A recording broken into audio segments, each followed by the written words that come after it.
The blackboard. All right, you ready? Yeah, back in the day, probably. Good evening, everybody. Welcome to the Selectmen's meeting of March 24th, 2015. Roll call, please. 4 selectmen present this evening. Town administrator should be here any second, and town council is also present. Okay. Announcements. Mr. Titlebaum.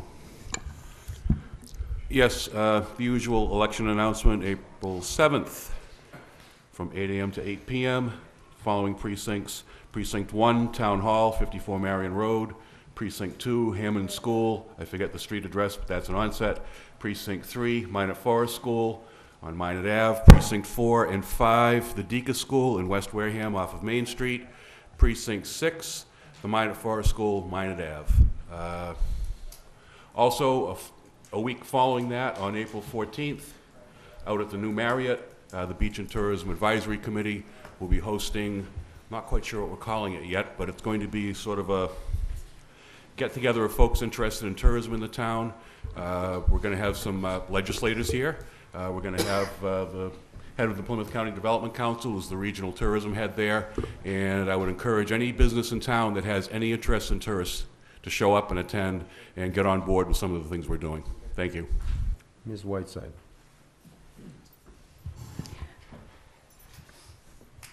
I don't think I have any except Happy Spring. Happy spring, that's a good one for you. All right, I have a couple. Onset protective leave candidates night is Thursday, March 26, 2015 at the Dudley Brown VFW onset at 7 p.m. And that's always a good take and a lot of fun, so get on over there and give the candidates a good grilling. Coffee hour again at the Agawam Center at 0900 Thursday, the 26th of March. Candidates for town offices should be there, and of course there's hot coffee and munchkins and that kind of stuff, and that's always fun. I also wanted to mention that some people had called me on the telephone all upset that the town was going into receivership. There was a article written that was a candidate responding to some questions, and he mentioned, well, we should go into receivership, or whatever his actual take was on it. And of course, people read the headline, and it's like, we're going into receivership? No, we're not. And as a matter of fact, we're not even eligible for receivership, and we're nowhere near it at this point. And as a matter of fact, we've been doing a pretty good job in the last year and a half or two in actually keeping things together. So please, if you think we're going into receivership, get it out of your head. It isn't true, isn't going to happen, and there's a whole lot of things that got to happen before anything like that can happen. And some of the things that was said about what you can do when you go into receivership was all wrong. I'm just saying. And that's what I have to say, Mr. Chair.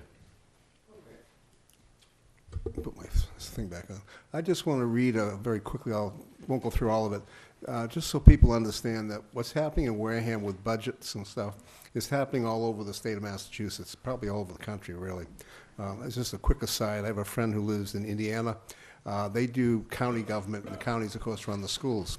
In the Fort Wayne County, because they have budget issues, for the coming year, there'll be no bus transportation whatsoever. And if you know the county out in Ohio, the way it's laid out, that's a long walk for kids, miles. But they are not going to provide any buses, period, because their laws are different than ours also. The Norwood school system, which isn't that far away from us, is cutting 26 existing positions out of their budget for this particular year.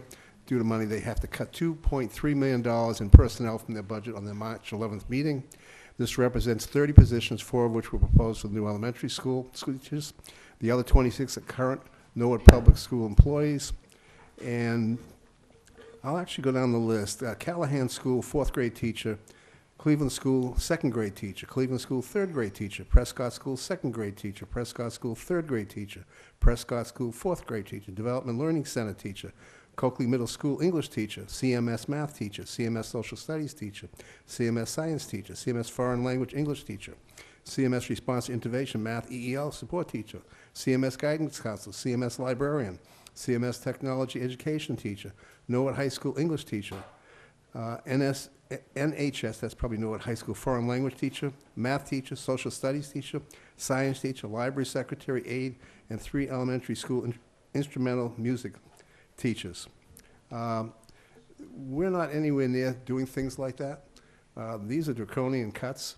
I remember when Chelsea was really going firstly into bankruptcy, they had to lay off 34, if I remember, firemen at one time, and almost the same number of police, and that's when the state came in originally, one of the few times the state actually intervened because they were about to close the whole place down. But we're doing, just so it understands, we're doing extremely well considering the budget issues and everything else. In the last 3 years, in particular, we've turned it around. Wareham was on a list with the DOR at one point in time to watch because of our accounting practices and things we were doing, not listening to what they suggested.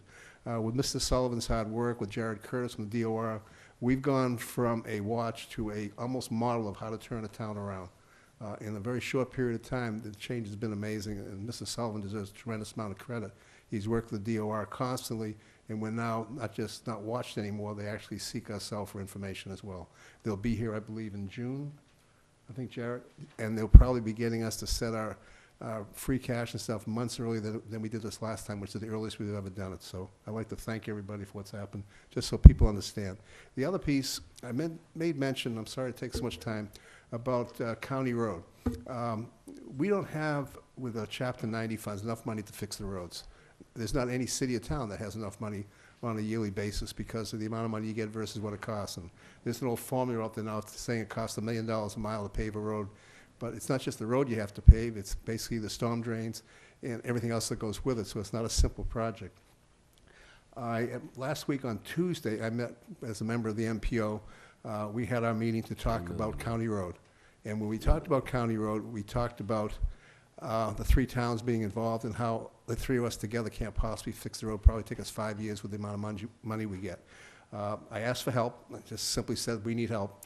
And what's happened is we have now from the state and from the federal government, they are putting this on their agenda to try and basically spearhead this through.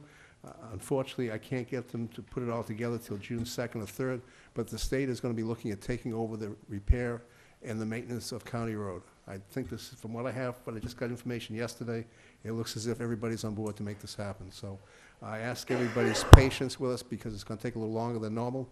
You know, I can't do it in a week, but we will get this done. That's all I have. Okay, next up is citizens' participation. Is there anyone here to speak to us this evening? Come on up. Come on down.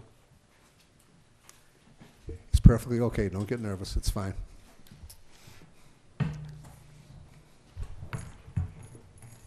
Hi, I'm Kara Young, and I'd like to talk to you about how much the library means to me.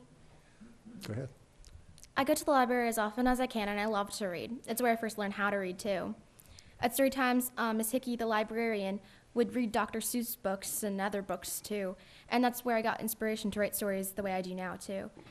And it makes me sad that other kids can't really get that opportunity anymore because it's during school hours, so first and second graders that are actually learning how to read, they aren't actually learning to read there.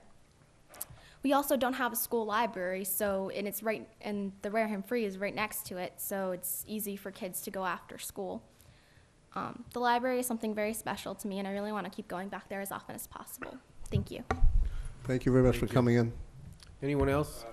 We need to have the young lady sign in and leave her. Yeah, I'm yeah. sorry. Could you sign in, please, in the book for us? If you're Thank you. concerned because of age, you can put your mother's name down there with a note. That way there'll be no question. All right, to follow in good vein, my name is Melissa Dyer. I work at the Gleason Family YMCA, and I'm here to speak to the library issue as well. The reason I'm here tonight is I've done a lot of research on libraries. The library, to me, is the most important thing that drew me to this community when I was looking for a home. We moved here 3 years ago.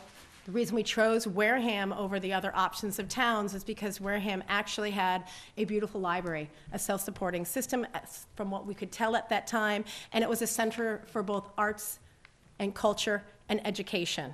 A library is really important. Having done research and come to the conclusion that people are looking at libraries differently these days, I have to say that the library is something that doesn't just focus on getting books to the community, and it's not just a workspace that people can go and use a computer bank. It's a place for interaction, and I'm not sure if everyone realizes it, but there are some key reasons to have a library and a functioning library in your town. So some of the things that you might want to keep in mind is that libraries often help to revitalize struggling or depressed neighborhoods in downtowns. If nothing else, Wareham is a struggling and depressed neighborhood and has a struggling downtown. They're also important partners in sustainability. They can also work with your departments in the area to create a livable, environmentally friendly city or town. Special collections can be in your library that go particularly to your town's needs. Now, I know that there's a Love Your Town of Wareham website, but are we archiving our records? Are we making this part of our tourist attractions? The library is something that our tourism should be wrapped around to a degree. Libraries are also places where people come to know themselves as well as their community. It's an open forum. It allows for public discourse. It allows people to educate themselves. You have to think of them as a free university for those people out there that can't afford to go to university on their own. I look at my own situation. I live in Wareham now. I'm losing a library to a degree due to decertification at this time. We have to look for long-term efforts with the library, but I can't afford internet in my home. The only place that I can afford internet is if I go to work. And in your work environment, you are not encouraged to use their computers or internet unless it's for business purposes. The only place I can actually get the internet at this point is by going to the local library. I consider myself a hardworking individual. I don't consider myself of a class that shouldn't be able to afford internet. I consider myself middle class, but there are a lot of us who are middle class who can't afford things in this day and age. And without the library, we're going to continue to suffer in certain areas. We can't educate ourselves. We can't get books. We can't, as teachers, get books on loan from other libraries with the situation that are going on right now. And there's an equation out there that says good students, good education equals a good library. And without the library, our education system in this town is going to consistently have problems, as good as we have a structure in place with our current superintendent, and as much as we have selectmen that are willing to put into education. Education starts before we actually make it into the classrooms with programs that are held at our local libraries. So I just want those words to be out to the community to know that Could you there are write in the Yep. book, please? Thank you very much for coming issues in. to be addressed. Thank you. Is anybody else?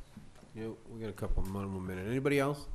All right, seeing none, I will move on. We have a public hearing in about 30 seconds here, so we're going to move on to the public hearing. Do we have anybody here from the Zen Palace or Wasabi Steakhouse? Okay. That's sad. This is a hearing on revoking the license because the restaurant has been closed, and we got, I believe, notification from Wareham Crossing that the building itself, as far as the tenant goes, they're no longer a tenant. Okay, it's now 1:15. Notice of public hearing for Wasabi Steakhouse, Inc., DBA Zen's Place, 2421 Cranberry Highway, Wareham, Mass., year-round common vicular all-alcoholic beverage license. You are hereby advised that the Board of Selectmen, acting as the licensing authority of the town of Wareham, has scheduled a disciplinary hearing on Tuesday, March 24, 2015, at 7:15 p.m. within the Selectmen's meeting room held in the multi-service room 320, 48 Marion Road, Wareham, Mass. The purpose of the hearing is to determine if the year-round common vicular all-alcoholic beverage license issued to Wasabi Steakhouse, Inc., DBA Zen's Place. Palace, Ying Shi, manager, 2421 Cranberry Highway, Wareham, should be modified, suspended, revoked, or canceled. Please see the attached correspondence from Lucy Marciello, Vice President of Development for WS Asset Management, Inc., property managers. The allegation is that you have ceased to conduct the licensed business. You may attend present evidence and be represented by counsel at your own expense. If you have any questions, please contact the selectman, blah, blah, blah. Yours truly, signed, Alan Slavin, Chairman. I now move that we open the public hearing. Second. Motion by Mr. Tropiano, second by Mrs. Whiteside. Any questions? None heard. Let's go. All in favor? Aye. Aye. Okay, seeing there's no one here, is any of the selectmen have anything they want to say? I'd just like to read into the record the letter from WS Wareham Properties LLC, which was the landlord for the restaurant. Okay. This is dated February 26, 2015. It's addressed to the Board of Selectmen, to our administrative assistant, Shirley Oldfield. It reads, "Dear Mrs. Oldfield, please accept this letter as written confirmation that the restaurant tenant, Wasabi Steakhouse, Inc., DBA Zen, has ceased operations within our property, Wareham Crossing in Wareham, Mass. The lease with Zen was officially terminated as of September 25th, 2013, and the business was permanently closed to the public on February 17th, 2015. Please let me know if I can be further assistance in this matter. Sincerely, Louis C. Masiello, Vice President of Development for WS Asset Management, Inc., its property manager." I just wanted to get that into the record so that we had a basis for the cancellation or revocation of this license. I'm Thank going you. So to moved. It's in the record. I'm going to ask a question of our town council. This particular license is one of the special licenses that we get that are not part of our normal allowance of license. It was done as, through the legislature, and it's locked into not the particular address at Wareham Crossing, but to Wareham Crossing.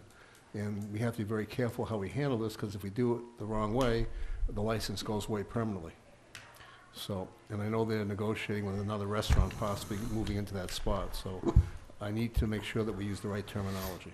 Well, Mr. Chairman, should the board decide to take action in this hearing, an appropriate motion might be, I move to revoke this license. The way the statute's written, it allows for you to revoke the license for, among other things, non-conduct of business. The motion that you'd want to avoid would be, I move to rescind the license. Rescission would mean to, or I move to cancel it. Either one of those motions would effectively erase it from the available licenses and would take it away from Cranberry Crossing for good. So I think if you just revoke it for failure to conduct the licensed business, in fact, the motion would be, I move to revoke for failure to conduct the licensed business.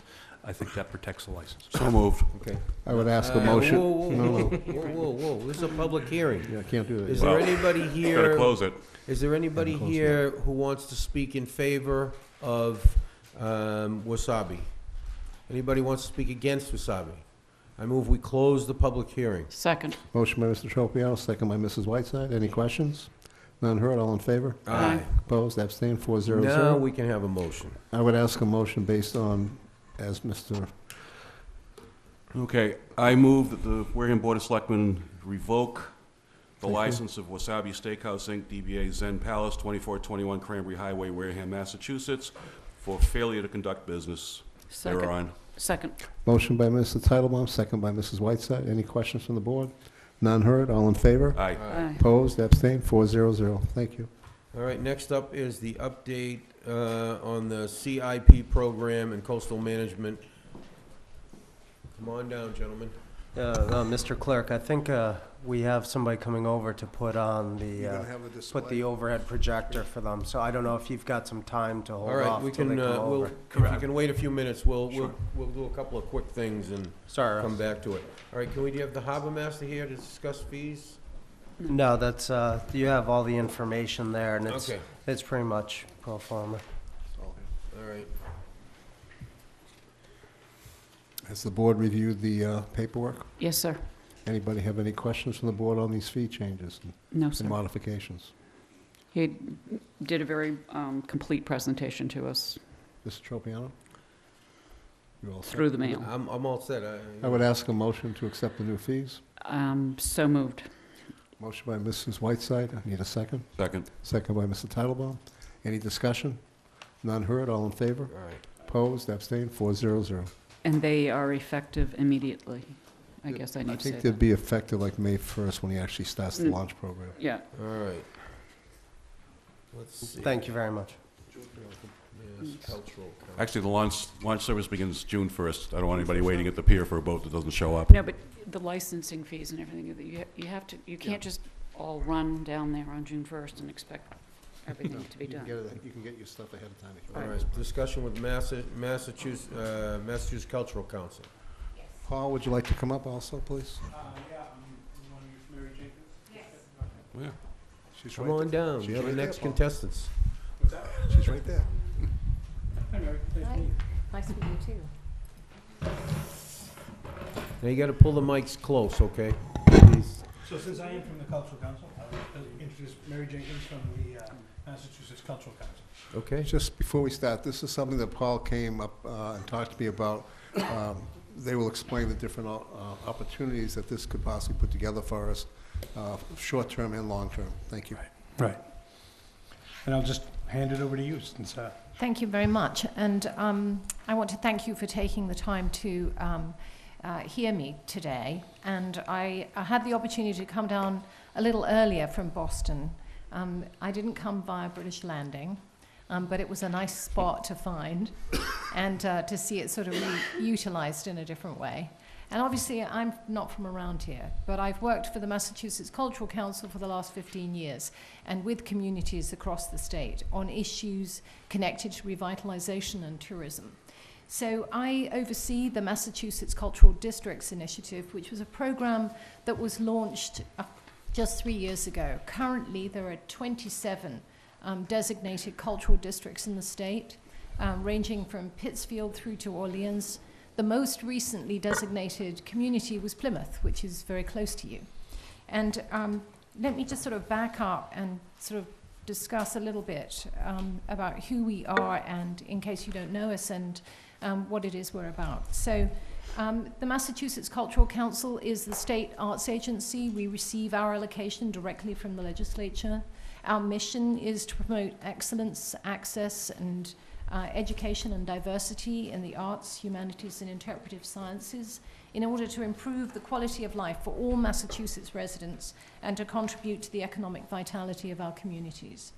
So when the legislation for the Cultural Districts Initiative was passed, it included language that, and I'll just read this to you, that executive branch agencies, constitutional offices, and quasi-governmental agencies shall identify programs and services that support and enhance the development of cultural districts and ensure that those programs and services are accessible to such districts. So that means that we're working with a slew of other state agencies on this agenda. We're not just a standalone agency. It includes the Department of Transportation, the Department of Economic and Community Development, the Department of Conservation and Recreation, the Massachusetts Historic Commission, to name but a few. So, and that's important because it means that they can provide support and services around this agenda for a much more holistic approach to some of the issues that our communities are dealing with. So what is a cultural district? It's a specific geographic area in a city or town that has a concentration of cultural facilities, activities, and assets. It's a walkable, compact area. That's the main thing. This is not about people getting in their car and leaving. It's about keeping them in the community as long as possible. And that translates into more dollars for the people that are in business in town. So to be designated in Massachusetts, a district can't be all potential, but it certainly gives our communities something to work towards. We have, aside from the 27 that are already designated, we have 45 communities in the pipeline.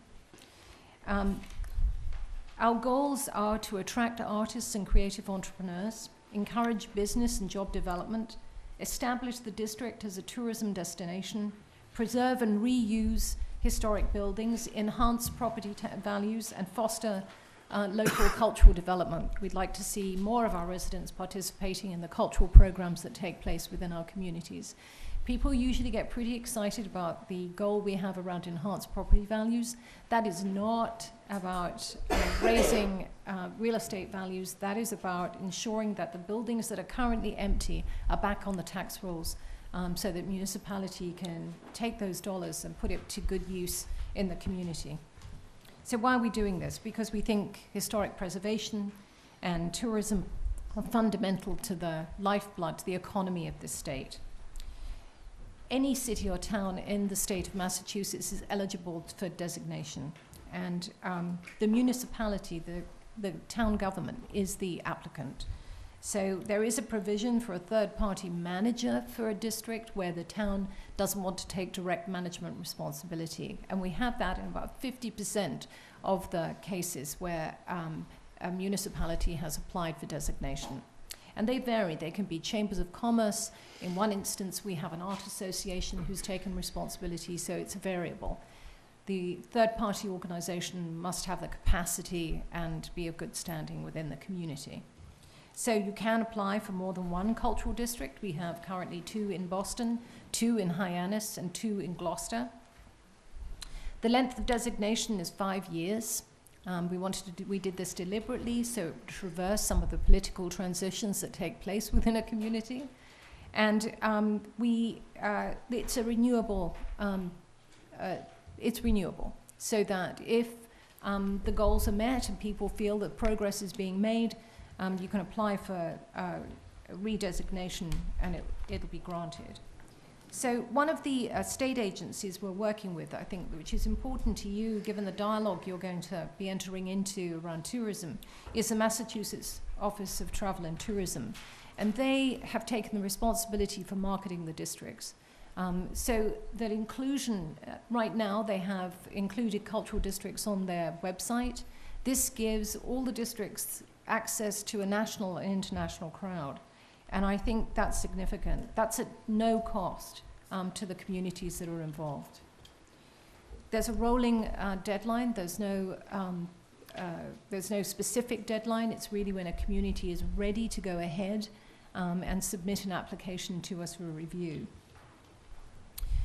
What makes a district successful? Well, it's people working in partnership. It's having a diverse set of goals that attach themselves to the goals we've set for this program.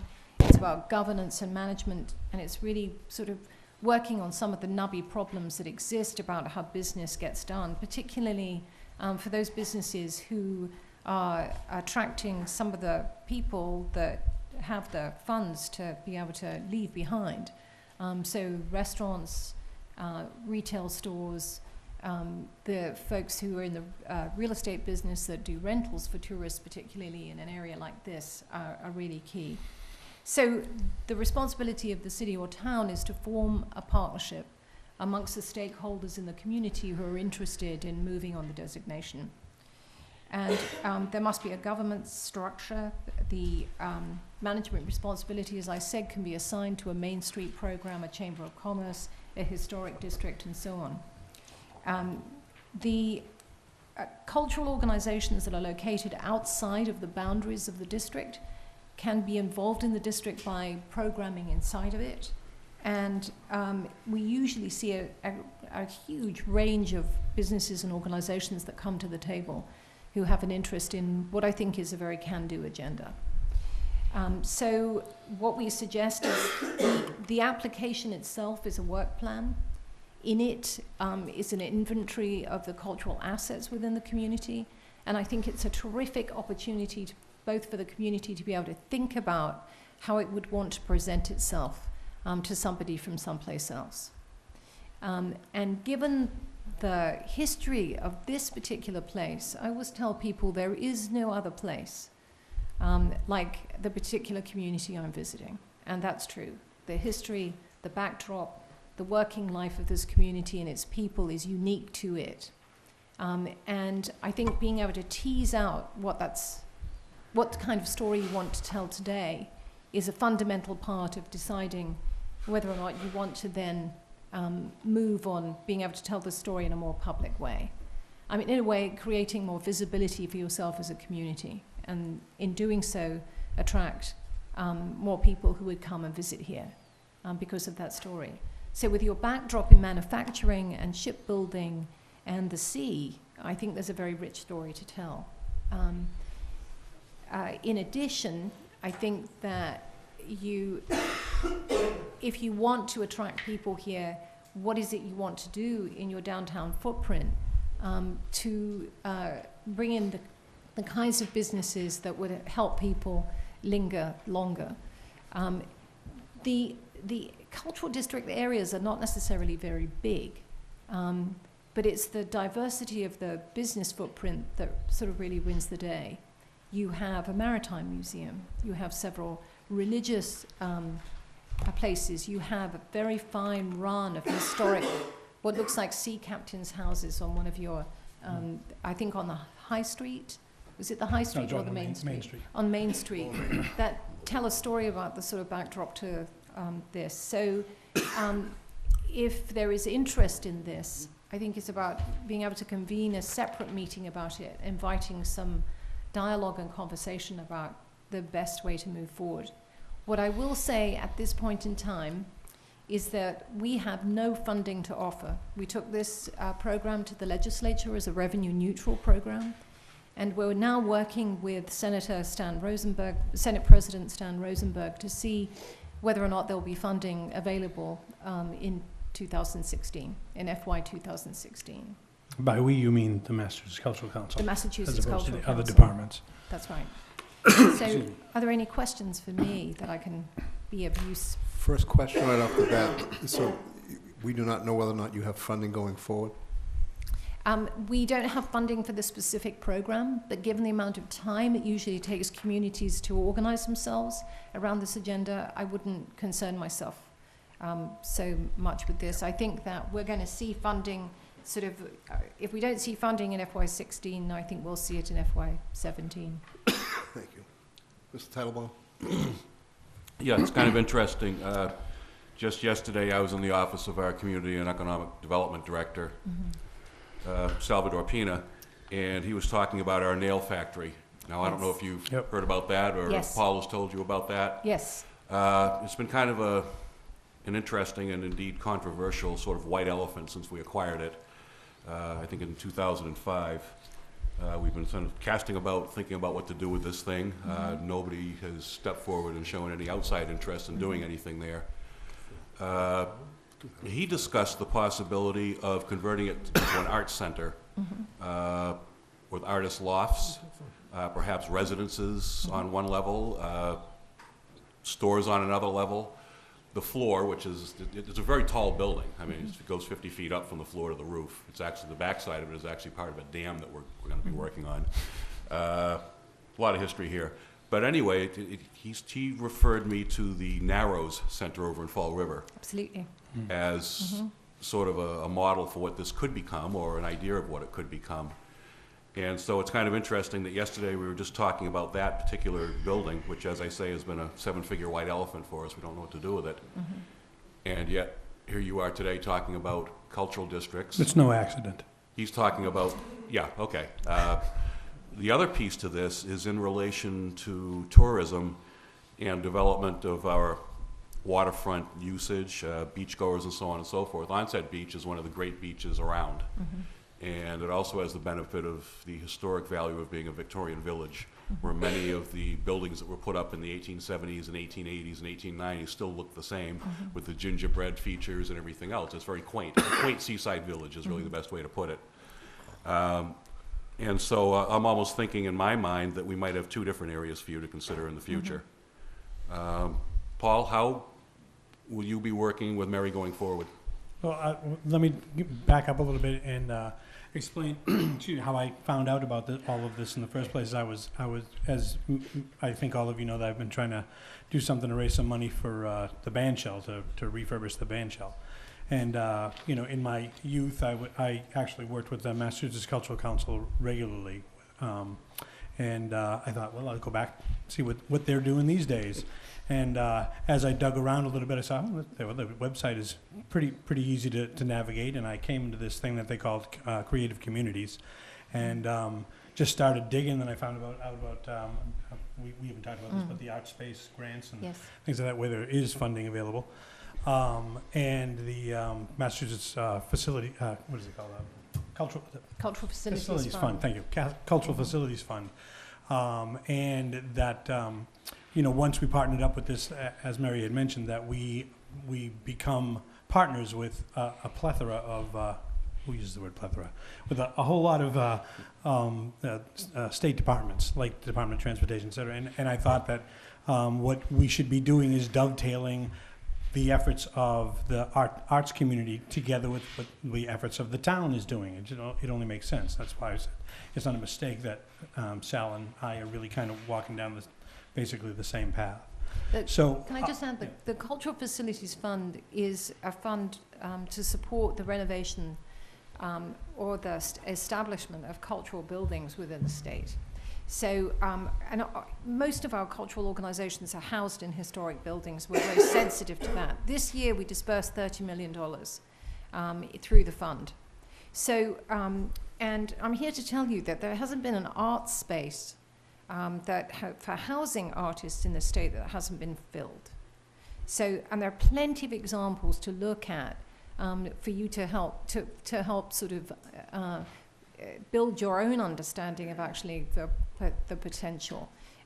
Aside from the Narrows, which doesn't house artists, there are a number of other organizations that do have a sort of mixed use and are quite flexible. And one of them is the Little Whitton's Mill, which is in Whittonsville. The executive director there, I think, would be very happy to talk to you about that development. Whitensville. Mm-hmm. Yes, I know. It's like where I come from. Of course, this place is called Wareham. I remember they tried to. And I was told these that people that tried was, to burn us down once. Yes, that's right. And I was told that was akin to blasphemy if I said that word out loud here. So my Wareham apologies. versus Wareham. Yes. So, you know, we have a variety of resources available as you're thinking about the ways you can employ placemaking, creative placemaking, as a way of actually being able to boost what it is you're trying to do here. And there are a number of communities that have already gone through the designation process, and some of them quite close at hand.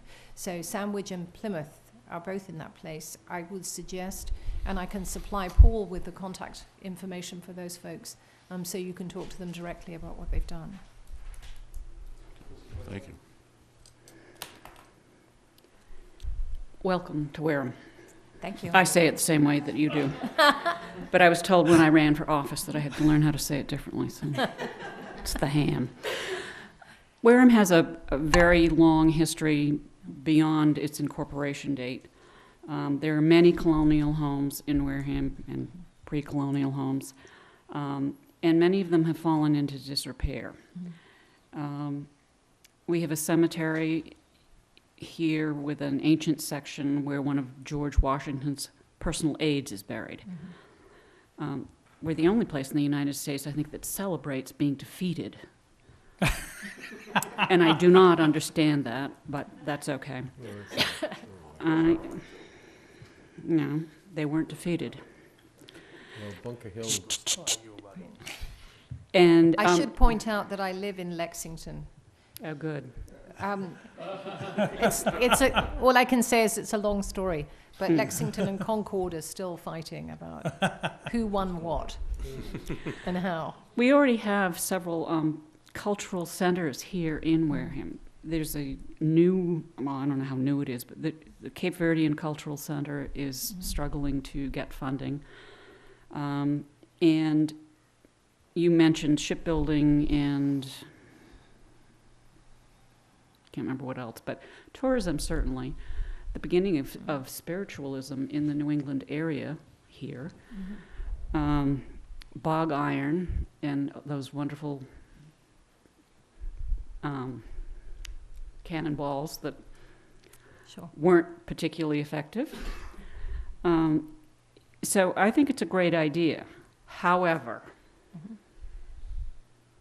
I got to tell you, more layers of government are the last thing that I want to see. And I think it's great that Mr. Ciccatelli is working with you on this. There used to be an artists' community over in Onset. I'm not sure if it's still there. Sorry, I didn't mean to do that. This time. And so I think it's a really great idea. And what does it cost to apply? Nothing. Oh, good. Okay. You're safe. Yeah. Thank you. No, it doesn't cost anything to apply. I think there are a couple of things. Firstly, most communities have no idea of the number of creative people that live within their community. So in a population base like this of about 2,100, I would imagine you could uncover 21,000. 21,000 or so. I would imagine you could uncover a lot of people who are doing creative work here that you wouldn't necessarily know about and that aren't necessarily visible.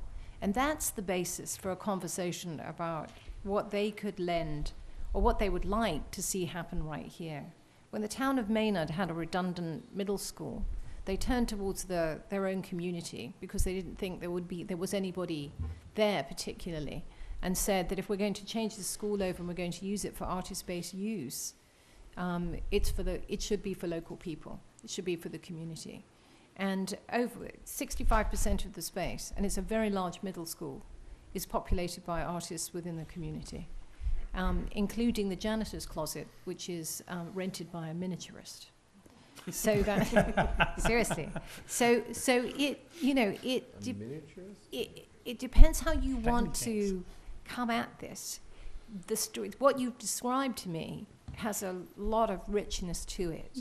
So, how would you want to talk about that, or discuss that, or put that out to the public? The first place to start is really with the people who live here. Right now, it's about reflecting their own story back at them.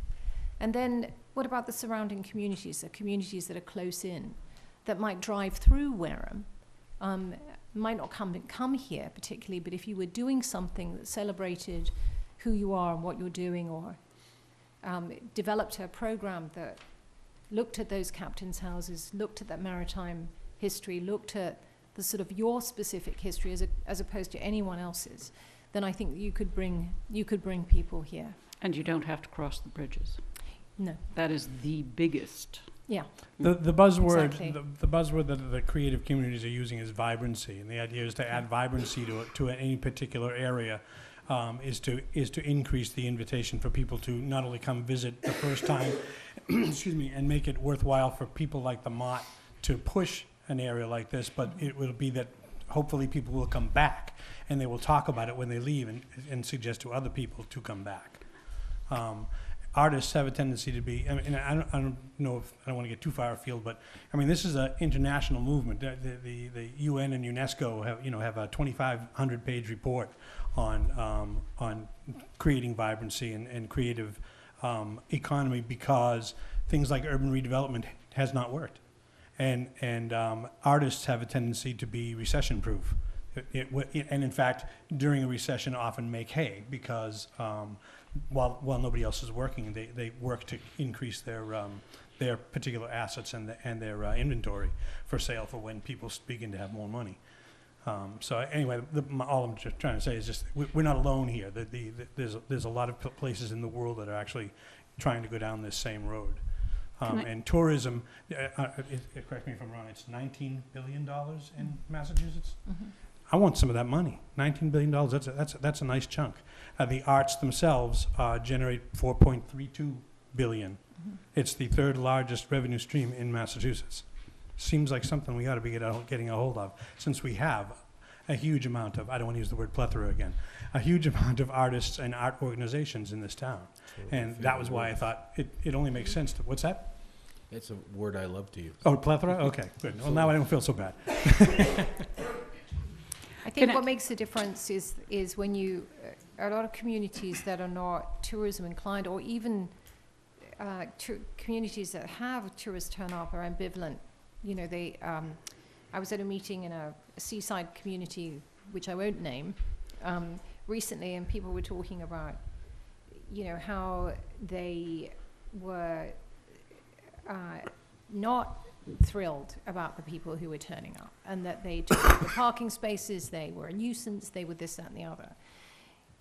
But unless you manage tourism and you really have a cohesive strategy connected to it, then not only is there money that's left off the table for the people that are in business here, but I think that it means you can control less where people go. I mean, if I lived here for 20 years, I wouldn't know. There would be places I wouldn't know in this community because the old timers wouldn't tell me. You have a main street that has charm. It just needs to be filled, and it needs to be busy. And you need those people downtown, so they're spending money. And that's Nothing wrong with that. So they could be creative businesses that are moving in there, which is exactly what's happened in a community like Pittsfield, which was really what they term in the Berkshires as being the hole in the donut. That's not the case anymore. And subsequently, there are 2 theatres that have opened in that downtown in the last 10 years.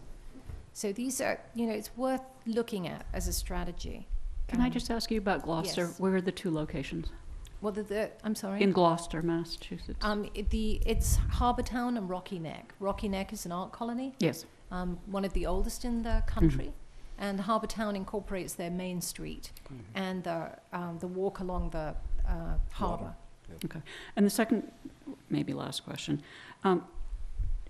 Do any of these artist places share space with other entities? Yes. Can you give me a for instance? So, for instance, in Amesbury, in downtown Amesbury, there is an old factory that was developed by a private developer for multi-use residences, and 30% of it was for artist space, and the rest of it was for private residences. They thought the private residences would sell first because these places were for sale. That wasn't the case. It was the artist residences that sold first. So, and it wasn't necessarily at an affordable housing rate. It doesn't necessarily have to be developed that way. It's really being able to kind of work the numbers so it makes sense given the restoration costs involved for the specific building that you are looking at, or cluster of buildings. Mr. Tropiano? All right, so what I like about this ideas, these kinds of things, is that one of the things that I talked about a long time ago was sometimes Wareham gets kind of a bad rap, and people will say, well, it is Wareham, and you get that kind of thing. But this sort of is the balance. It's the thing that overcomes it because it accentuates the positives. We're specifically working on pointing out what's great about the community.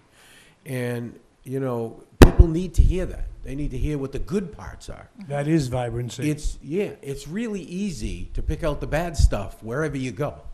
Okay, it really is. I mean, everybody in this room could say, oh, well, that's really bad.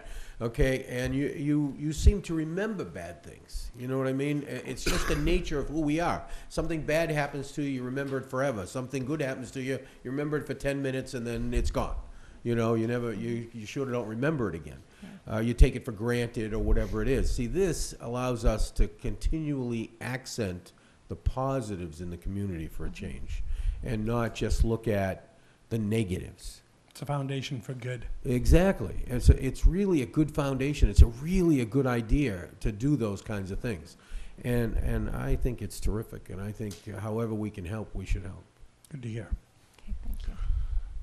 I've met with Paul a few times on this, so most of the information is not new to me at this point. We actually talked about Bessie Park, which is another one we were talking about 2 different cultural zones, basically. And Bessie Park was one of the, because we have a few historical homes there, and it's an easy walk down the village, et cetera, so it fits into the parameters. Alston was Onset was the other one, which would work as well. We talked about Bessie Park in particular because I think I was crying to Paul that we really should have a gazebo there so we could have music and concerts there as well. It's a natural place for it. It's right on the water. We had a design idea 5 years ago about putting a boardwalk in, running along that harbor, going right to the Narrows Bridge and coming all the way around, and we actually contacted, I think, every business that was involved there about when and if we could get some money together, and Mr. Baker was willing to talk to us about his property to put something together. So this all falls in together. So my question really at this point is, how do we get started, and where do we get help so we can get this going? Because we have limited resources as far as bodies. It's a great question, actually. I think the first thing to do would be to create a profile within the application so you can access the application. Secondly, I would get some very large maps of the area and begin to map the assets using the inventory that we provided within the application, and to really begin to have some conversations around what's currently here, who is currently here, and involved in a creative life, whether or not they're writers, dancers, they're poets, whoever it is they are, visual artists, sculptors, tease them out and bring them into a conversation with you, and then begin to sort of decide upon where you would like the district to be. And that will help focus the story and different elements of the story. And I think it's really important to reflect upon the past and what parts of that story you really want to bring forward and how you want to tell that story in a contemporary sense to people today. So if we had a 100-year-old map and a today's map, that would be interesting information? Yes, that would give you great information for what was here then, and then what you're dealing with now, what businesses you would say are creative now, the museums within the community. I would look at the combination of culture, recreation, and heritage sites, so that you could, if you were going to weave a day that somebody would come here to spend, what would that be? If I was to arrive on your doorstep at 10 o'clock in the morning, where would you take me?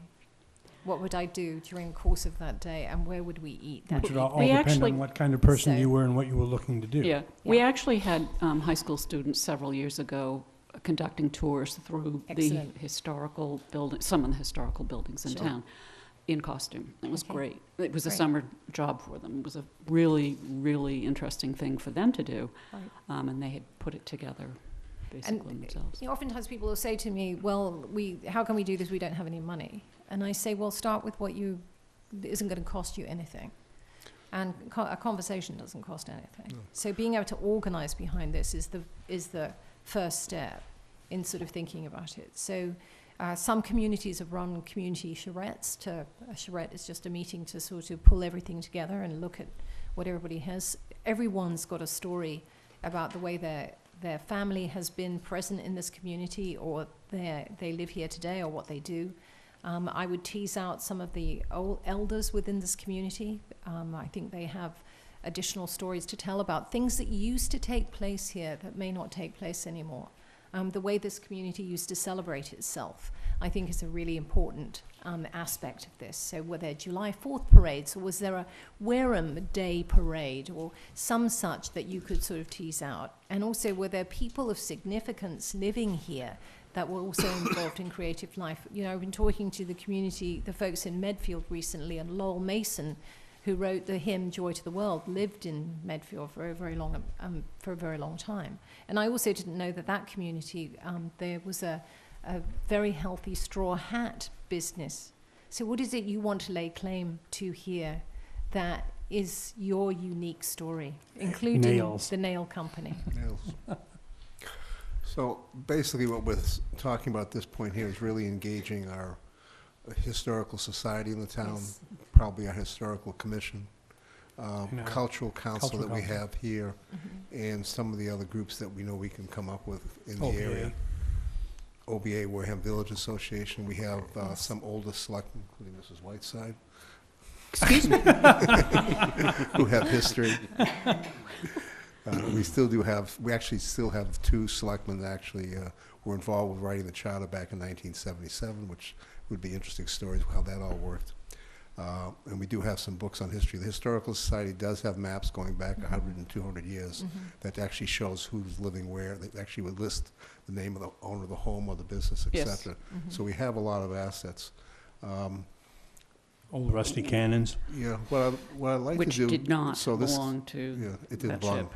No, it belonged elsewhere. What I'd like to do is not just have this discussion now and it goes away and gets put in a corner and forgotten. If Paul... I'm not going to let that happen. Well, basically ask Paul and maybe ask one of the selectmen, and you guys can argue about it, and put something in place so we can get started and come back in 3 or 4 weeks max and actually start this going, because this is something that's going to take time. But it's more than just a worthwhile investment. It's an important piece we've talked about before. And also, see us as being a resource to you. So I have colleagues who would be able to come visit, look at the nail factory, have a discussion about that. If you want to pull together the artists in the community, we can also provide sort of data or some data for you on that. We'll be using know- your assets quite a bit. Okay. Hopefully some money, Absolutely. too. I mean, just feel free, we see ourselves as really part of the conversation with communities about this. That's what this program is all about. Would you be available if they had when they put it together, everybody had a meeting, come down and help them? Absolutely. I've facilitated those meetings, whatever you would like to have done here. Mr. Ciccatelli, Mr. Titlebaum and Mrs. Whiteside will decide who's going to do it, or they Why can do it can't we together, vote? really.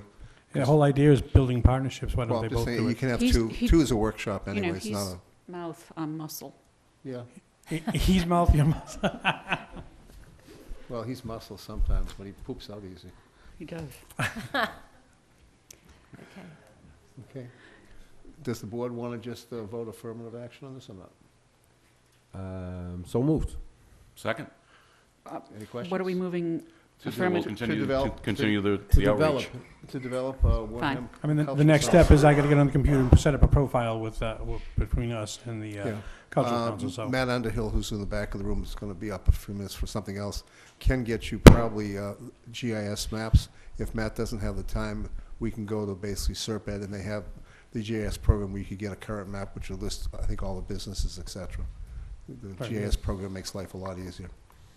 good.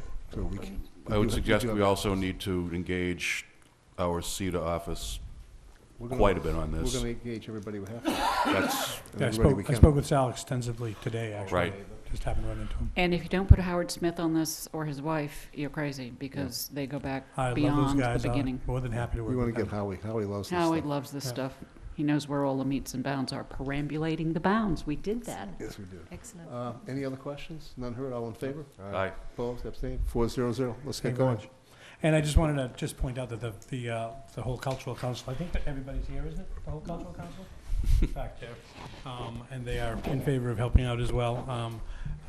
Ellen and I decided to co-chair, and I'll be taking care of all of this stuff, and she'll continue to work with the redistribution of the grants from the state. Can I just say for the record how grateful we are for the volunteerism on the part of those people from a community that participate in the local cultural council program, which we oversee at state level. And without their participation, this program would not run. It's the largest decentralized funding program of its kind in the United States. And it's been running now for very many years. And I think it's because people are really committed to the cultural life of their communities and being able to provide a little bit of funding to get things done.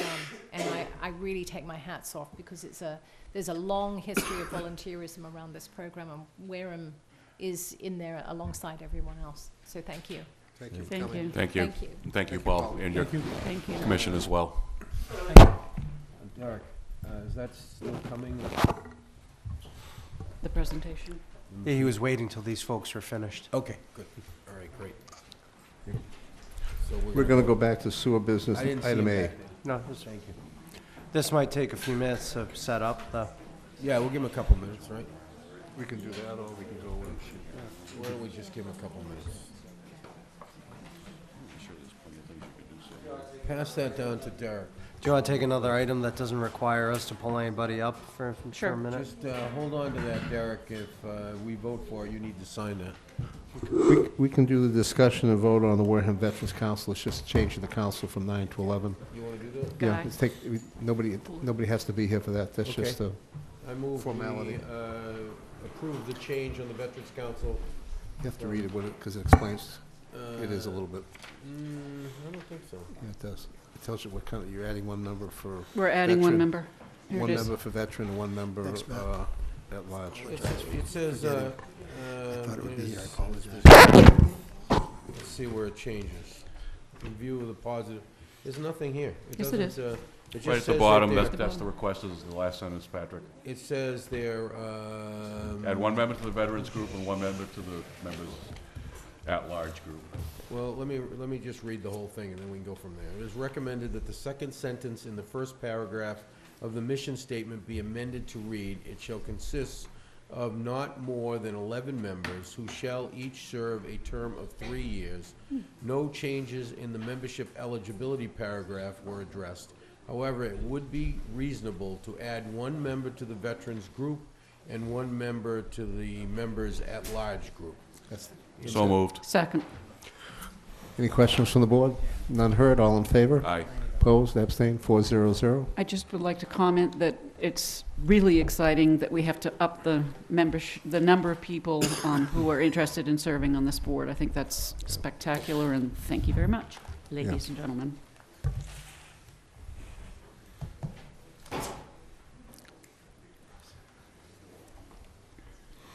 We have to turn off one of the lights. Not yet.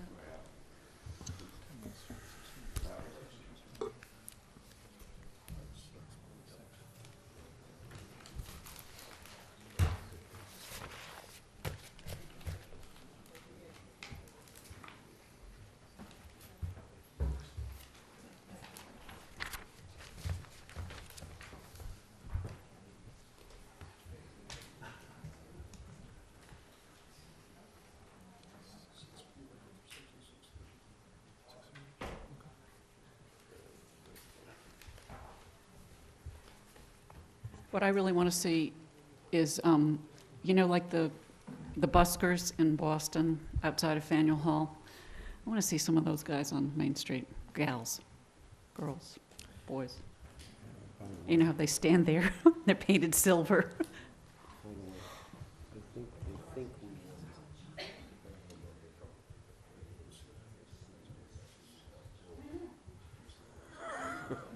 And leather.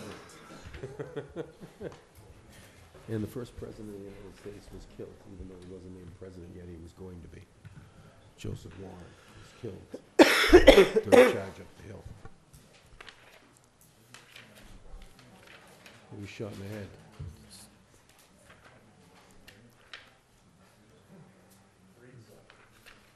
If he had lived through that battle, he would have been the first president of the United States.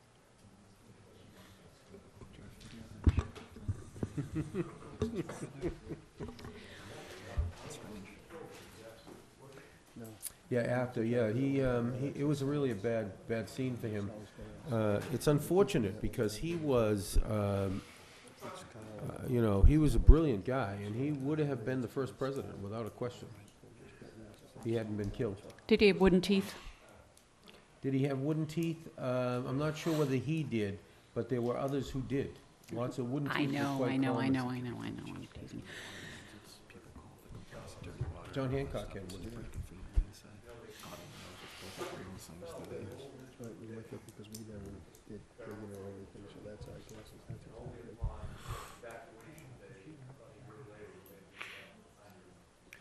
Well, to be honest with you, most of the casualties remained on the hill, and they had to be taken off much later. That's just the way it was. And the entire city was leveled. I mean, there was nothing standing in Charlestown. It was completely leveled to the ground. And the first building that they restored was the Warren Tavern.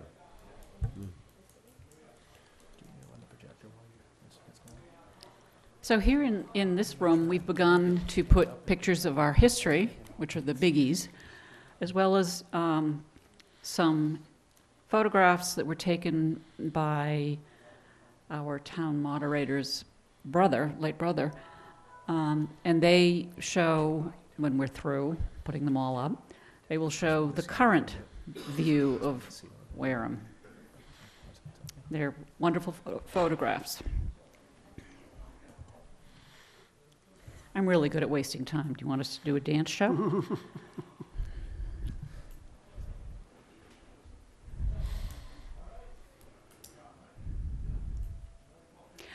She forgot to mention cranberries. No, she did, and so did Paul. Huge industry.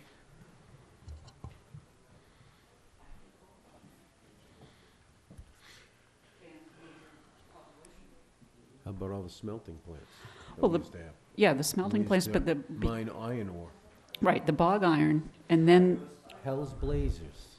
right, Yep. You used to be able to see the city from the town from miles away. It was all lit up. You know that when you dig in the soils up in Shangri-La, you can see the iron You Yeah. can still. You can I still- yeah. still see the iron ore as you dig. Yeah, that they used to take. Imagine it used to be worth enough that they used to be able to take it out, put it on ships, barges, and barge it down the river to the smelting again. Next time.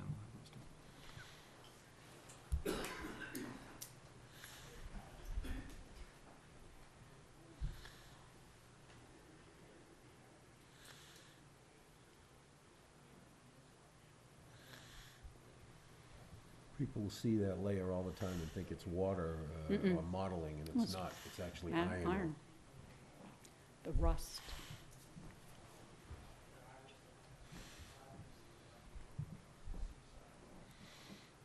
Mr. Slavin, might I ask, or council at large, sorry, I don't know quite who to address on the council.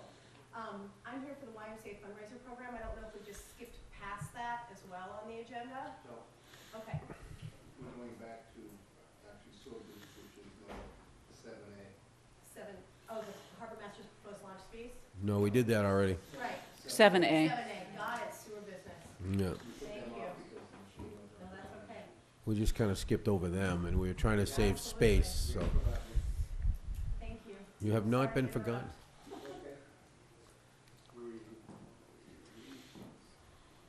That's what you think. You say you're easy. I'm easy. I'm not so. No, you're not. I am.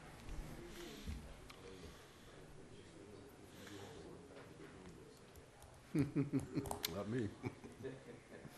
Well, 35 years, you know. It's been a long time. While we're sitting here, why don't you explain what it is that we're going to be seeing? I'll try my very best, thank you. Mr. Chairman, this evening, and members of the board, we have consultants with us, GHD and Green Seal, and we're going to talk about the CIP, which is the Capital Improvement Plan that we've been discussing quite some time in relationship to future projects within the sewer department. So we've been working at that diligently. We've done a lot of assessment, and now they're at the point of actually applying some risk management to it, so they'll explain that. We're also going to talk about the coastal zone management grant that we have for resiliency and the sewages and whatnot. So there'll be a slide presentation of that and that grant, where we are with it and how we're going forward with it. And we also have coastal zone management represented here this evening, and if there's any questions directly from the state, they're here to answer any questions. So that's our goal, to bring forward all the work we've been doing and what it pertains to. So we're pretty excited about it. It's been a lot of work. The capital improvement plan has been extensive, and we're doing the pump stations, we're doing the plant itself, we're doing the infrastructures, we're doing all the buildings and the pump stations. So there's collection, there's transmission, so all that is being done, and we're putting some values to it as far as risk. And so we wanted to let you folks see that as to where we are and where we've been and where we're going, and how we're going to wrap this all up and apply that to the budgets going forward, so we can properly finance all these projects over the next 20 years. As we've agreed before, it's good to put these things forward, but financing them. Sit down, sir. Oh, Sit down. I'm sorry. So that's, Peanut gallery. Is it? Giving us Yeah. a hard time back there. yeah, probably, it's tough. They're tough. It's a tough crowd. They're It's tough a crowd. It's a tough It's a crowd. tough crowd. It really is. There we go. Look at that. So it's Russ Cleeclamp from Green Seal, and Mark, I apologize. Drainville, who's from GHD, which is an engineering firm. And they're working in collaboration on these projects, especially the grant programs. And I should say, we're also in the middle, we just did a bid opening yesterday on the probe program that we're doing, which is pretty exciting. It's about adding probes throughout the plant to monitor nitrogen, so get better nitrogen reduction to the river. So that's another project we'll bring back to you folks once we get that up and going. Can you spell your names and your firms again, please, for the record? Mark Drainville, DRAINVILLE, with GHD Engineers. And I'm Russ Cleecamp. Last name is spelled KLEEKAMP with Green Seal Environmental. Lights, please. Look at that. Thank you. Nice job. Yeah, that's good. Is that okay back there? Good night, Matt. Thank you. Bob? Just Mr. Chair. I'm sorry, it's with the computer was down, but I do appreciate Mr. Underhill came back from home to set it up, Yes, so that was quite I nice. appreciate it. Go ahead, sir. Okay, thank you. So as Guy mentioned, we have a couple of projects we're going to talk about. This is an informational session. The first one that we'll talk about is a capital improvement project. And the second one is the coastal zone management grant project that we're working on. The first project, I'm just going to spend a little bit of time just bringing you up to speed on where things stand with the capital improvement plan. The goal with this is to create a multi-year capital improvement plan with the focus being on the first 5 years, but it's going to go beyond that. We're looking to come up with a priority list for projects that would need to be addressed within the system, and to come up with a timeline for each of those projects based on need. We're looking at the entire system. That's the wastewater treatment facility, the collection system, and the pump stations. When you look at the entire system as a whole, it's hard initially to look at it and say what's more important than something else.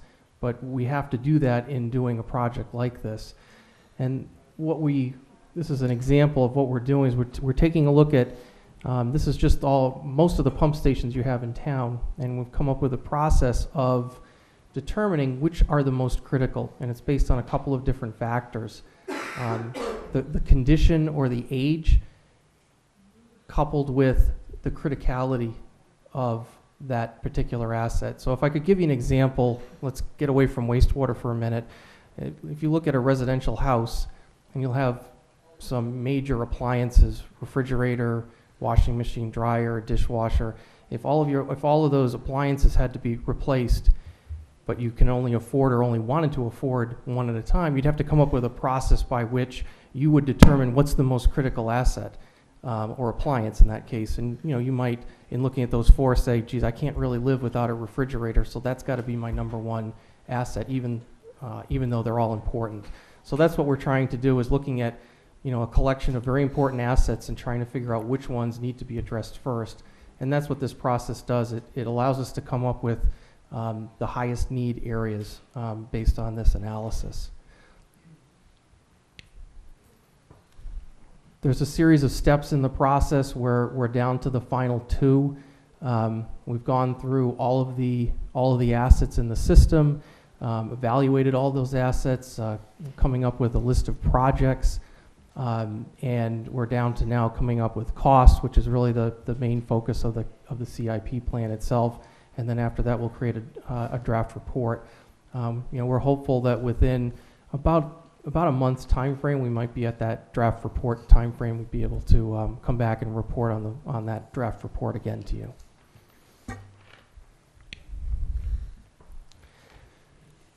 The second project is the Coastal Zone Management Grant Project. So recently, the town was awarded a grant through the Coastal Community Resilience Grant Program. The total project cost is $125,000, but a grant that was awarded 75% of that $125,000. The town had a 25% share to provide as part of it. And the objectives of the project, and I will show you a little bit more detail. Let me just go through these words here, and then I'll describe this. It's to conduct a risk and vulnerability assessment as it relates to coastal flooding and climate change, to develop an emergency management plan for the wastewater infrastructure as it relates to the coastal flooding and climate change, and then to provide recommended improvements for pump stations as well as any other assets as it relates, again, to coastal flooding events. Just like with the CIP, we're going to be looking at the entire infrastructure. This is just an accounting of the infrastructure that you have here, 57 miles of gravity enforced main, 43 pumping stations, and a 1.5 MGD treatment facility. And if you'll bear with me, I'm going to go through how we're determining what's the risk that each of your assets face based on coastal flooding. There's 3 steps that we look at. Number 1 is looking at flood levels, and those are produced by FEMA. You may have heard the term 100-year flood, 500-year flood, so those are produced by FEMA. As part of the grant, the funding agency has requested that we look at sea level rise. So we have to make projections for sea level rise over periods of time to see what kind of risk the infrastructure may face. And then there's what's called a freeboard, which is a buffer, if you will, above the calculated flood levels, just as a safety factor.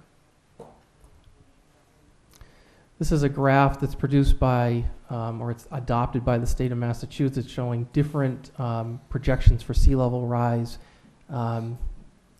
over various periods of time. You can see this particular graph shows out to the year 2100. And we're looking at, you can see a couple of arrows there showing that 2035, about a 0.6 of a foot, and then 1.8 feet of sea level rise by 2065. The reason that we're showing those particular timeframes is the infrastructure that you have typically has either a 20 or a 50-year life associated with it.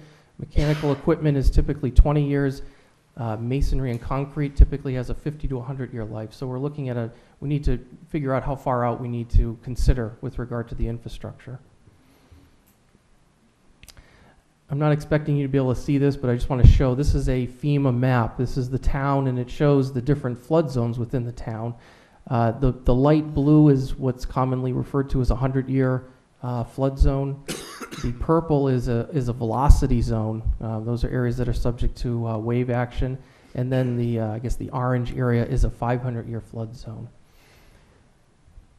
This is a little bit of a blow up of one portion of the town, and the white letters here, those are different pumping stations, and you could see there's a number of them that lie within at least the 100-year floodplain, and very close to, in some cases, the velocity zone, which is impacted by greater than 3-foot waves.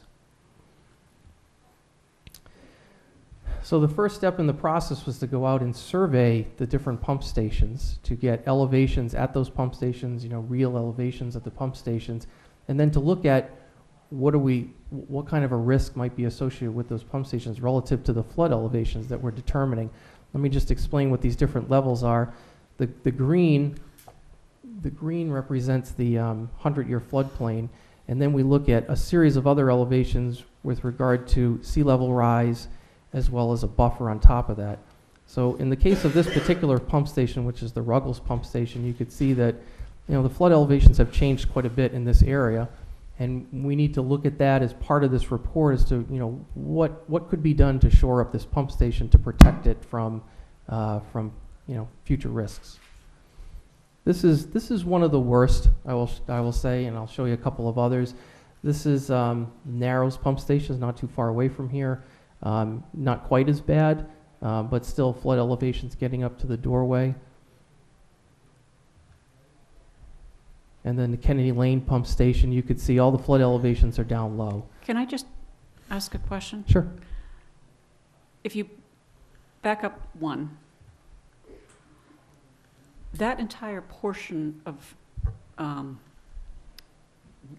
back of Main Street was underwater in 1954, up to 14 feet. Mm-hmm. So that wasn't 100 years yet. And it was, I understand that, but aren't you underestimating?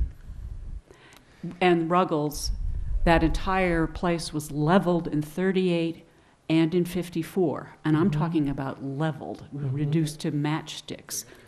Well, So those were, again, within 100 years. So those, seems to me that your Ruggles particularly is underestimated. I understand your question. I guess the things that we would be looking at is, these elevations are provided by FEMA, and I understand that they've been exceeded in the past.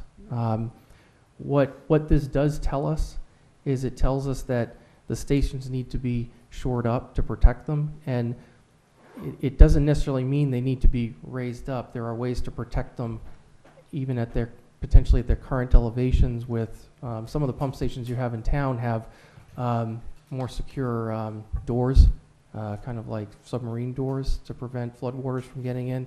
So we're at the initial stages of this, just trying to, just seeing that there are stations that are at risk. I understand what you're saying, that, sometimes the flood waters, may exceed that. And it's part of the consideration here, Thank you. Those are 3 examples. They're different types of, risks there. This is a pie chart just showing that there are 20 pump stations that lie within the 100-year floodplain in town, 5 within the 500-year, and then there are 8 that lie within a velocity zone.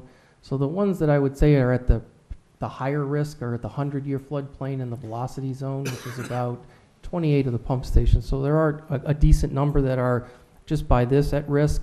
Some of the others could be at risk just by virtue of the fact that sea level rise and the buffer may come into play, but we're going to sort through that as we go through the project.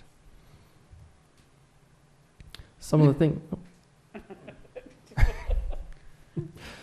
things that we will be considering with regard to this are inaccessibility of the structures. If there's flooding, then you can't get to the structures themselves, destruction of the structure themselves or the electrical and the controls.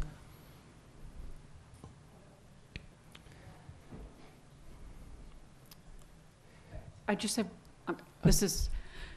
these are not remotely controlled at all? No, they're not. We're in the process, to answer your question directly, of tying in our stations to our SCADA, but no, they're not remotely controlled. Again, they work on their own. They have PLCs and they do their own thing, and we monitor them.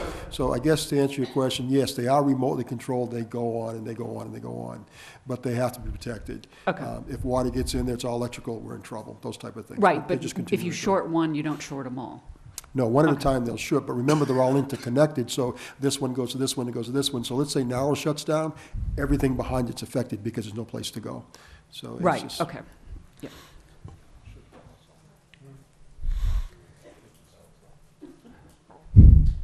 So the report is going to look at the following as it relates to the coastal zone flooding. We're looking at a risk and vulnerability assessment for the entire infrastructure, developing an emergency management plan, and then to identify some potential improvements for the pump stations, mainly pump stations we're talking about here, based on this evaluation.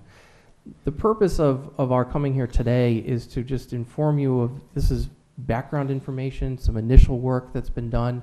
We're not at the point of determining solutions or recommendations, but we wanted to just inform you and the general public of what's going on with regard to this project. And I do want to state further, another objective is to develop a plan to handle a situation that may come at this magnitude. So if you don't have a plan, then you can plan to fail. So the goal is to have a plan in place. If we ever have to use it, we have something to go by. So that's part of this project also.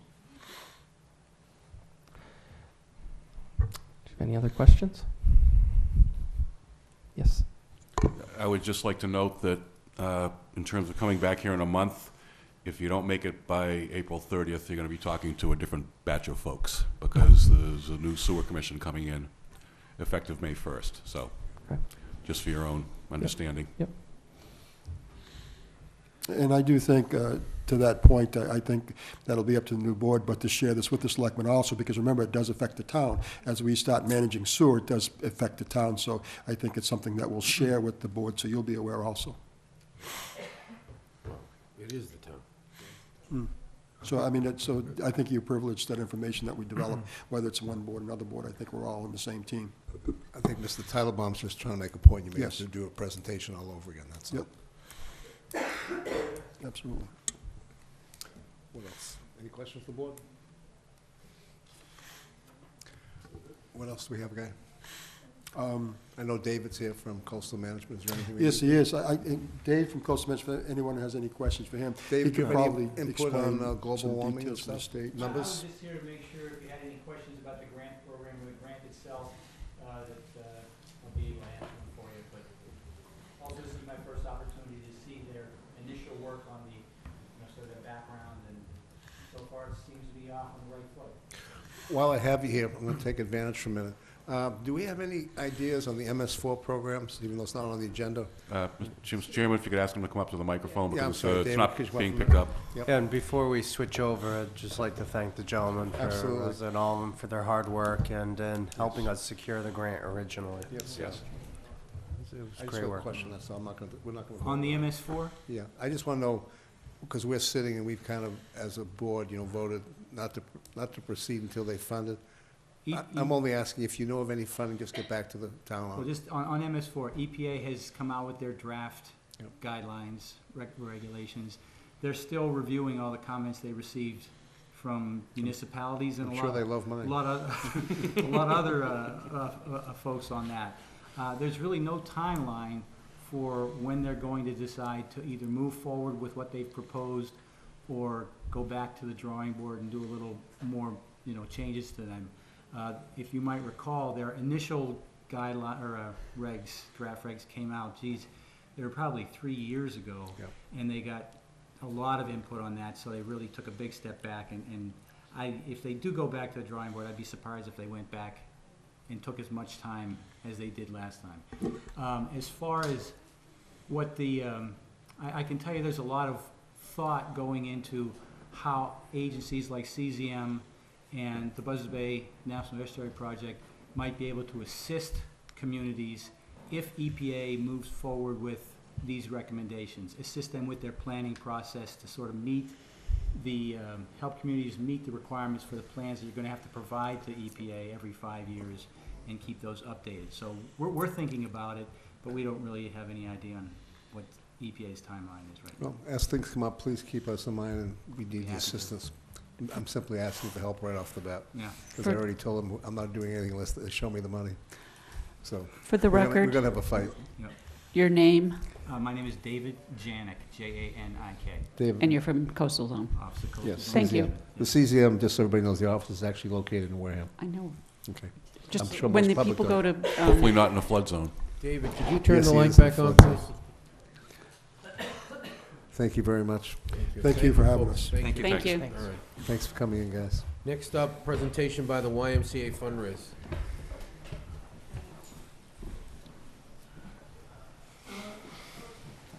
Did you take the right computer? Yeah? Yeah, they did. They took theirs. We should give them the other one. Thank you The again. YMCA contacted me a few weeks back.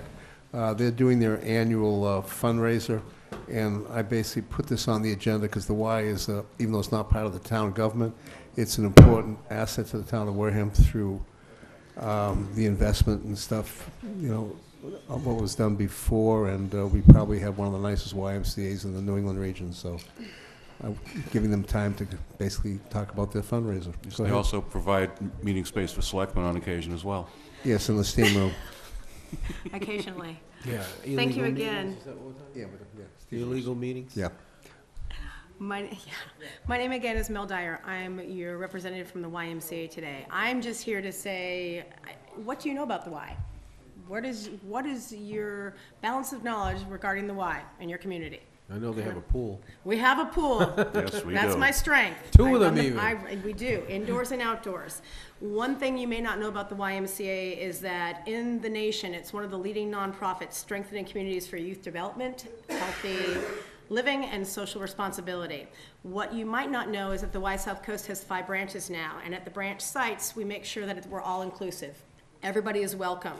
And the reason everybody is welcome is because we don't want to exclude anyone. The only way we can make it welcome for everyone, regardless of income or background, is through what's called a Y Cares financial aid program.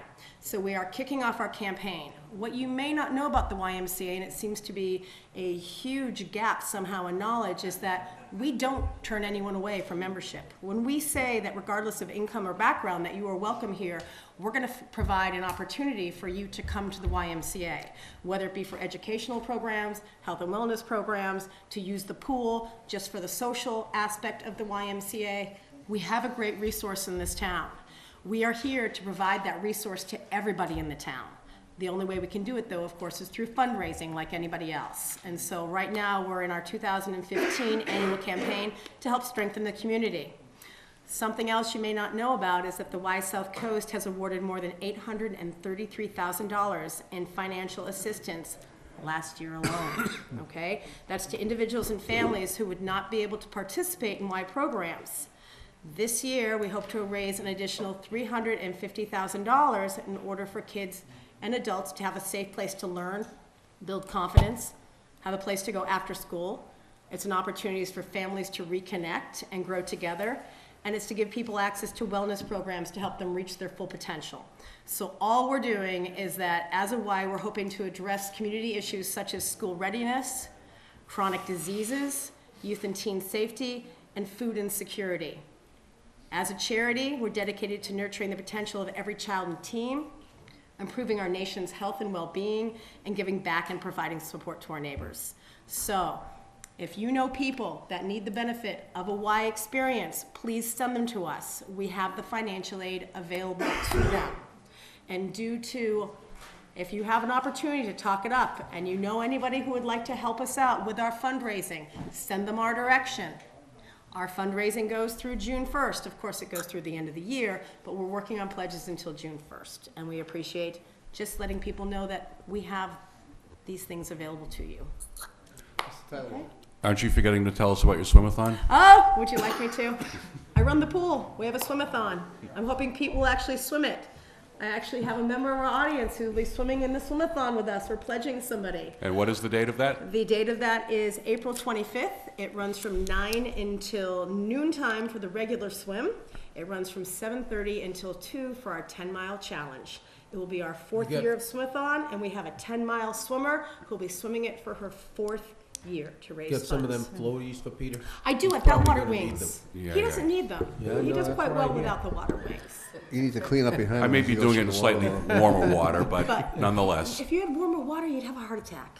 Warmer water is not the way to go. Peter likes mouth-to-mouth Not the way to go. resuscitation. If you would like to join us for our swim-a-thon, whether to pledge Pete in his swim or to pledge someone else in the department or a friend of yours, please feel free. You don't want to pledge Thank me, you. it'd take me 5 Thank days. you. Thank you. Thank you very much for coming. Okay, Oh, discussion thank and you for the possible invite. vote to approve the application to the Massachusetts School Building Authority for the Minot Forest Elementary School to the MSBA Core Program for renovation and replacement. Sorry for the lateness of this. Sorry it took us so long to That's get to you. okay. It was nice just listening. It's quiet and pleasant. It was. And You didn't have to answer any questions? I didn't. So thank you for seeing us. We also send all our third grade students to the Y to learn to swim, courtesy of Makepeace Grant Program, Yes. transportation, and Oh, really? certainly through the cooperation of the Y. So we greatly appreciate that partnership. Wow, very nice. And this is our second year, so it's great for our kids. So this evening, I'm here to ask for your vote to the Minot School for us to move it to the MSBA for just statement of interest. This is to see if we would be accepted in their program for consideration for updating and renovation of the Minot School. And I have Mrs. Siemens, who's the principal, with me tonight as well. Be happy to answer any questions. This is the title one. Have you been able to devise any cost estimates, and could you tell us what those are and what the, if accepted by the MSBA, what the offsets would, in your at best estimation? I know you can't narrow it down to the exact percentage, but if you could just do it based on your history of applying for these things and what we know we typically get back. Certainly. As you know, we received reimbursement for the high school roof. I believe it was 68%. Yes. We would anticipate that we would be somewhere in that ballpark if we were accepted into this renovation program. And do you have any idea as to what the cost of the renovations would be at this point? No, I don't. This is just to get us into the study, and it is also reimbursable if we would qualify. Thank you. Mrs. Whiteside? Cost? They don't The have- cost? No, We- they don't know that. We do not know until we No, go the into the cost of study. Study. That we also don't know because that's part of the MSBA program. Okay, so I know we've talked about this before, and I know that you have closed some classrooms the modulars. And I guess I will play devil's advocate here. Replacement, renovation, or modernization of school facility systems such as roofs, windows, boilers, blah, blah, blah. How come we haven't had a capital replacement program in the schools system for these many years? We have moved that forward to capital planning. If we have had the portables at Minot for how many years? They were installed in 1994. Okay. And we had portables at the middle school, and those portables were moved to the high school? Correct. Are they still in use? Yes. And I do believe at one point, this was before my time, that we were accepted into the MSBA for Minot, but that it was not approved at the town, so therefore we went out. Do you know when that was, Ms. Siemens? It was about 3 years ago. 3 years ago. It was Oh, the no. year we had the override and the 3 debt exclusions all lumped together. Okay. No, but, yeah. was in July of 2012. But prior to that? We have never submitted an application before. And the roof at Minot was replaced about 12 years ago. Is it a flat roof? No. Slight pitch. Yeah. What is the condition of the roof today? Yeah, how do you get, In the only get? main building, the roof is okay. It's the portables that were leaking. And when Minot was originally built, what was the capacity of the building? Prior, what was the building capacity when it was built originally? I have to look that up for you. And what about how many kids were in the portables? This year? Yep, that you had to move around because of the leaking. We had to close the music room, that's now in the gym. We closed the art room, she's now in a cart, and we had to relocate a special education program. So out of the 4 classrooms, Right, one was being used none of them for were storage. classrooms. They were, They were classrooms. 3 were classrooms, and 1 was being used for preschool storage. All their tricycles and everything they brought over from East. thank you. Mr. Tropiano? All right, so when we did the middle school, we had to do the same process, get into this High school. situation. And the interesting thing is that at the time we got into the program, we were throwing numbers around at 68, 70%, whatever. And if I remember correctly, we ended up at 83%. So you really never know where you're going to end up until you get in the process. correct. Sometimes they surprise you, and you end up because of one thing or another. And the Minot school is in deplorable condition. There's no question about it. I mean, in my estimation, it needs a lot of work. Always has. We've been band-aiding it for a long time. And yeah, well, I think that the school department, I think, is responsible for maintenance, not for reconstruction costs. Right. As I understand it, that's how it works. And it's always been that way. And of course, the town doesn't have a lot of money, so we put these things off like anything else. Look at our capital plan, it's a disaster because we just don't have the money. If we had the money, we'd fix everything, We asked the people to give us some more money, as a matter of fact, to try to work on a capital plan and stuff, and it didn't happen. But I don't see why we can't get into the process and then find out what's going on down the road. I mean, there's nothing that says we have to accept this in the end result, once we're in the process. I mean, if we don't have the money at the time, then it's what, depending on the cost, of course, which we won't know until the process completes, then I don't see why we can't at least go forward. Thank you. Go ahead, Mrs. Whiteside. Is the cost of the study part of the whole cost? And is that reimbursable? Remember we got into this discussion with somebody who said, There was a feasibility study, and that would be reimbursed from the last time that we went through this process. Yeah, you get, so that would count, okay. Just, it's a misnomer when it's a study. It's actually almost an engineering study, Right. which we've gone through before. They look at the facility and the state, because of some of the things that happened over the last few years, especially Newton North High School. They have they have set models.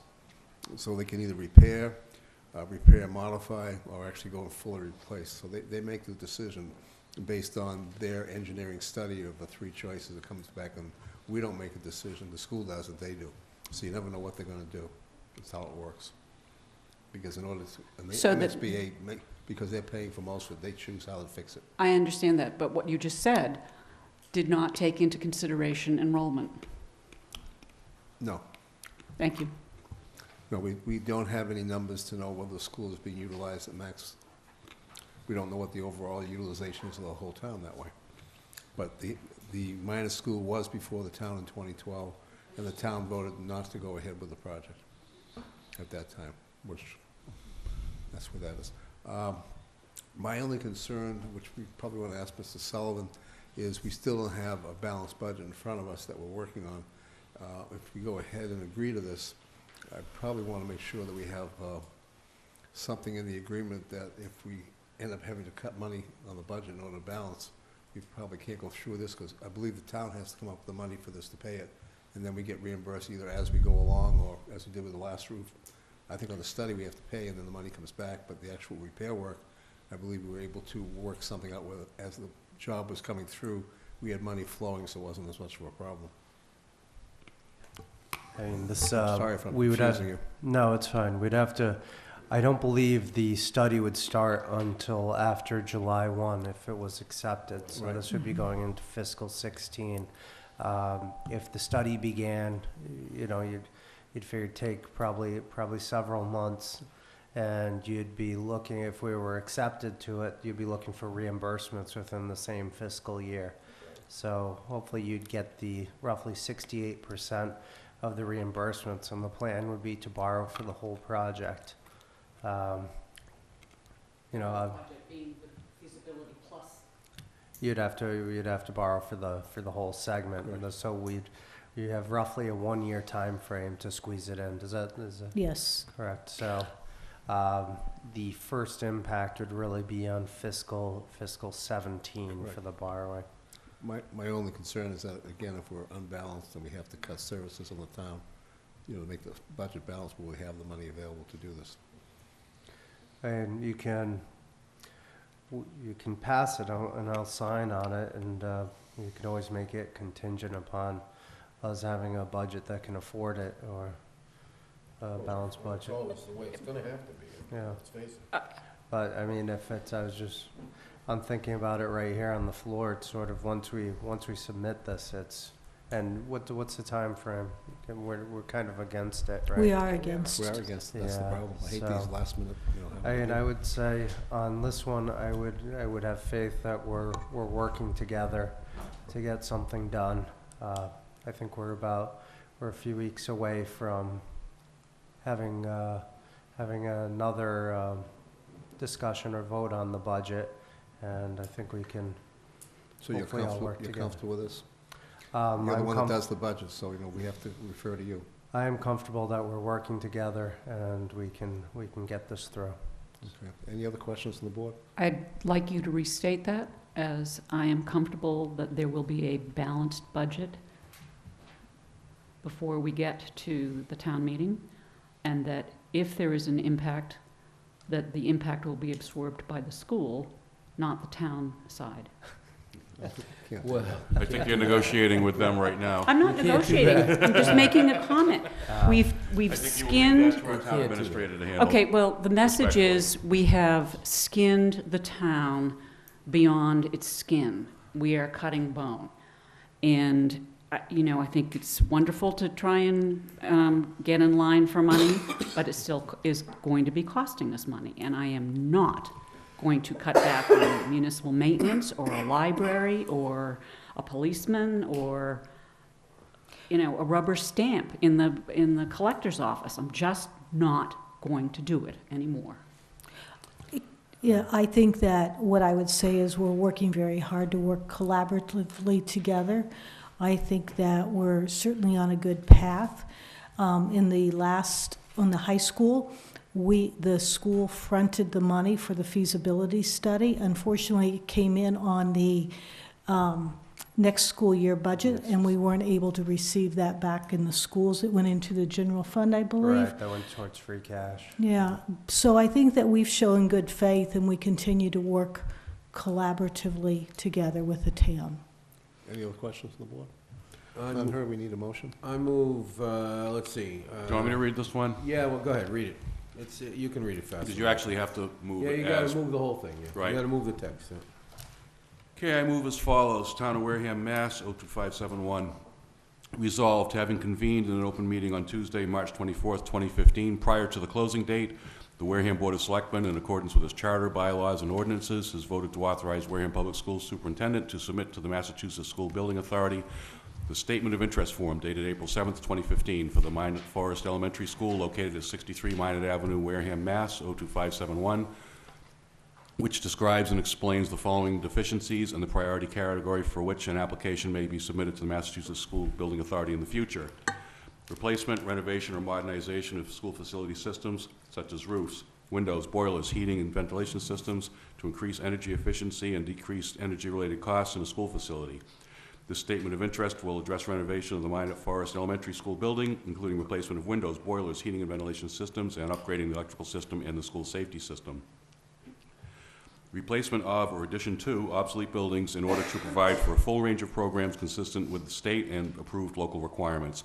The statement of interest will seek to replace the current modular classrooms at Minot Forest Elementary, and hereby further specifically acknowledges that by submitting the statement of interest form, the Massachusetts School Building Authority in no way guarantees the acceptance or the approval of an application, the awarding of a grant, or any other funding commitment from the Massachusetts School Building Authority, or commits the Wareham Public Schools to filing an application for funding with the Massachusetts School Building Authority. Wareham Board of Selectmen, Alan H. Slavin, Chairman, Patrick G. Tropiano, Clerk, Stephen M. Holmes, Peter W. Titlebaum, Judith Whiteside, dated this March 24th, 2015. Second. I have a question. Go ahead, Mrs. Whiteside. When does this go before town meeting? Does it ever go before town meeting? I believe it would be, Yeah, if it would be, I think October would be the next available Yeah. date. yeah, because for we're it. not going to Yeah. hear before then. Yeah. So if we sign this tonight and you file it tomorrow or, by the deadline, and it comes before the town meeting and they say no, Then that's it. then done. that's it. Okay, thank you. Same as last time.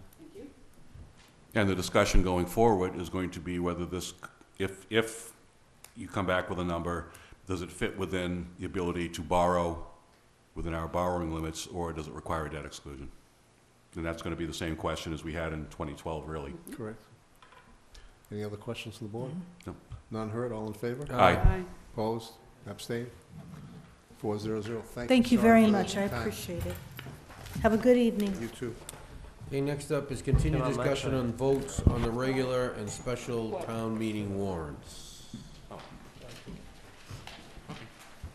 Oh, you mean for us to sign? No, Or you to sign? for me to sign. That's right, we're authorized. Derek has to sign it. Yeah. He's gonna Derek take has No, to I'm sign it just- and send it back to me. Right, through the motion. If you want to stick around, you can take it right across the hall.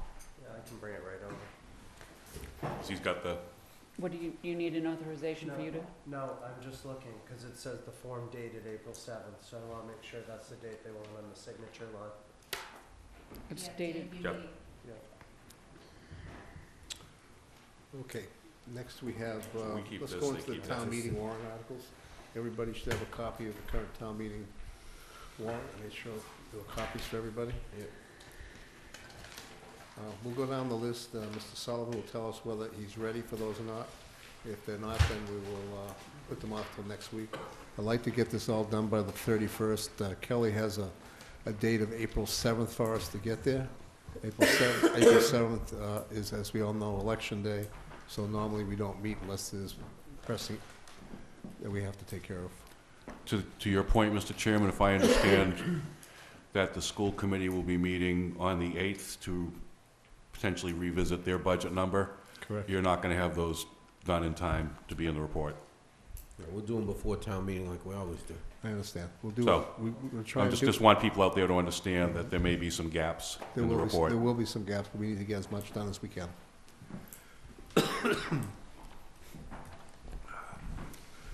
Article number 1, It's the election. We election of don't have- officers. I believe there's no issue on that. No. Take a motion to approve it.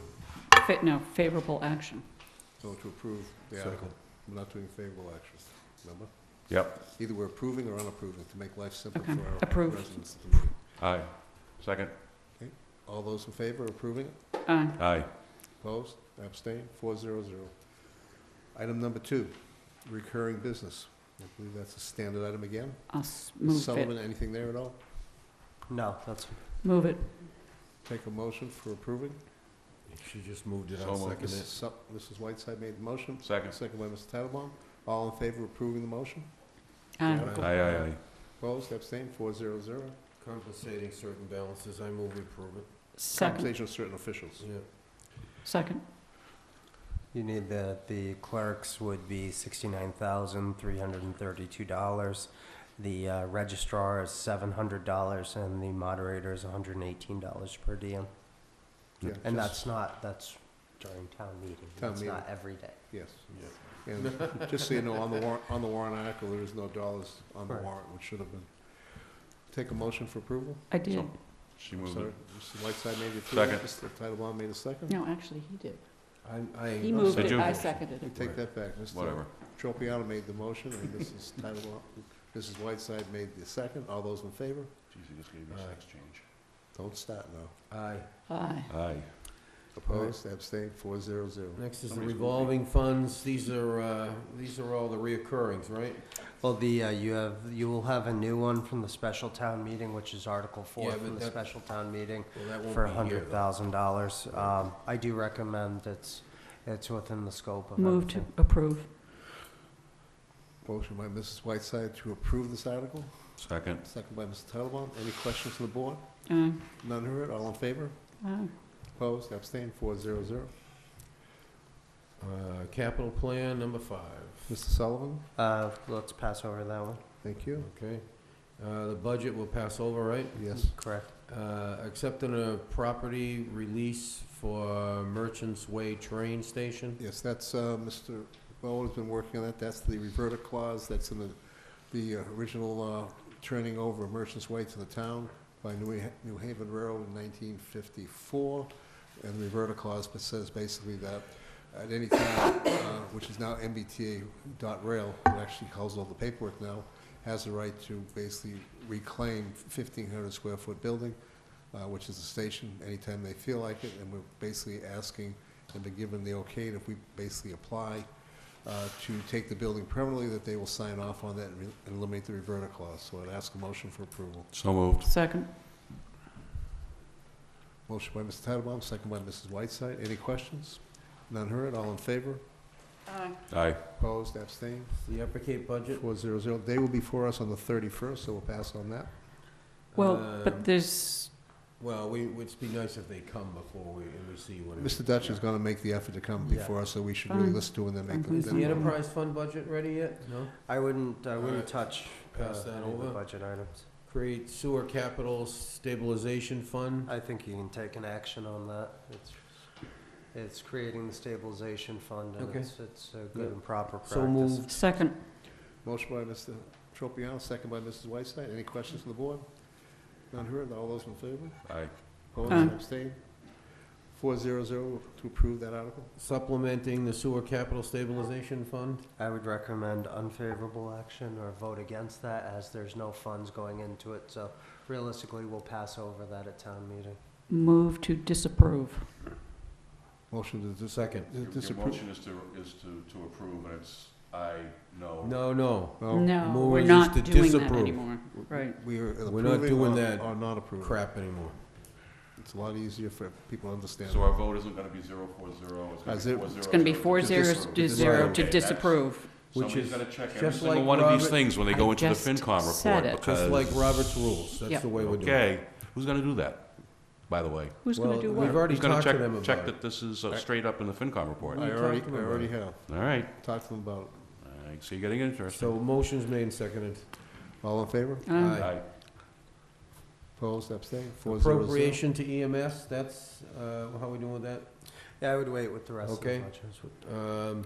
On the New rest. fees for weights and measures, I would recommend approving that. move approval. Second. Give it to him. Motion by Give it to him. Mr. Titlebaum, Motion by Mr. Tropiano, second by Mr. Titlebaum, I guess. All those in favor? Hello, guys. All those Aye. in favor? Aye, Opposed, aye, abstained, 400. Manufactured homes. Move to approve. Second. Any questions? None heard, all in favor? Aye. Aye. Opposed, abstained, 400. CPC articles, onset boat ramp. No, Already did it. did it, We did it? Yeah, did we community, approved all we those, did, right? no, we didn't. No, we Number- didn't vote them. Number 17 is being pulled because it belongs Right. to the special town meeting. All right. So That's why we're number not voting on it. 15 is onset boat ramp. We voted We on already that. did that. Oh, It's we- 400. Sorry. Next one we have up would be the roof and boiler for the Deacon School. Roof and boiler, number 19. Do we have any information on that? No.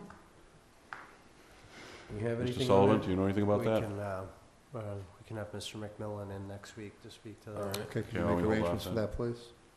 Adoption of MGL Chapter 148. Already did it. Already voted on that. 26H, we did that one, right? Yeah, number 21 is on hold hold. because we're waiting for the Streets planning and board. layouts, okay? Get back to this. Now let's go Okay. to the special. Special. All right, first one, I would recommend taking no action on that. That's usually a last-minute item. line item transfer. You want to disapprove it? No, just. wait. Oh, just don't do it now, We're gonna okay. hold. The capital plan, I would hold off on that, too. okay. Harbor services permit receipts? Yes, I would approve that. That's going to be $20,000 taken out of that, and that's to help purchase a new vehicle for them. So moved, approval, favorable action. Motion by Mrs. Whiteside to approve. Yes. Just approve. A second, please. Somebody? I did. He did. Second by Mr. Titlebaum. Any questions? All in favor? Aye. Aye. Opposed? Abstained? 400. Accepting MGL Chapter 60, Section 15B, and act relevant to the establishment of tax title collection revolving funds. Move to approve. Second. Motion by Mr. Titlebaum for approval, second by Mrs. Whiteside. Any questions? None heard, all in favor? Aye. Opposed, abstained, 400. Health Insurance Trust Fund.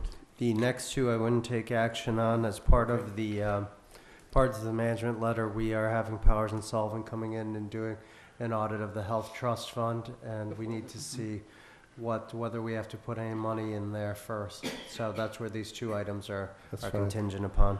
Okay, and the police Police union, we union's have to on- pass on- that over right now too, right? We give Yes. you Still contract. on hold?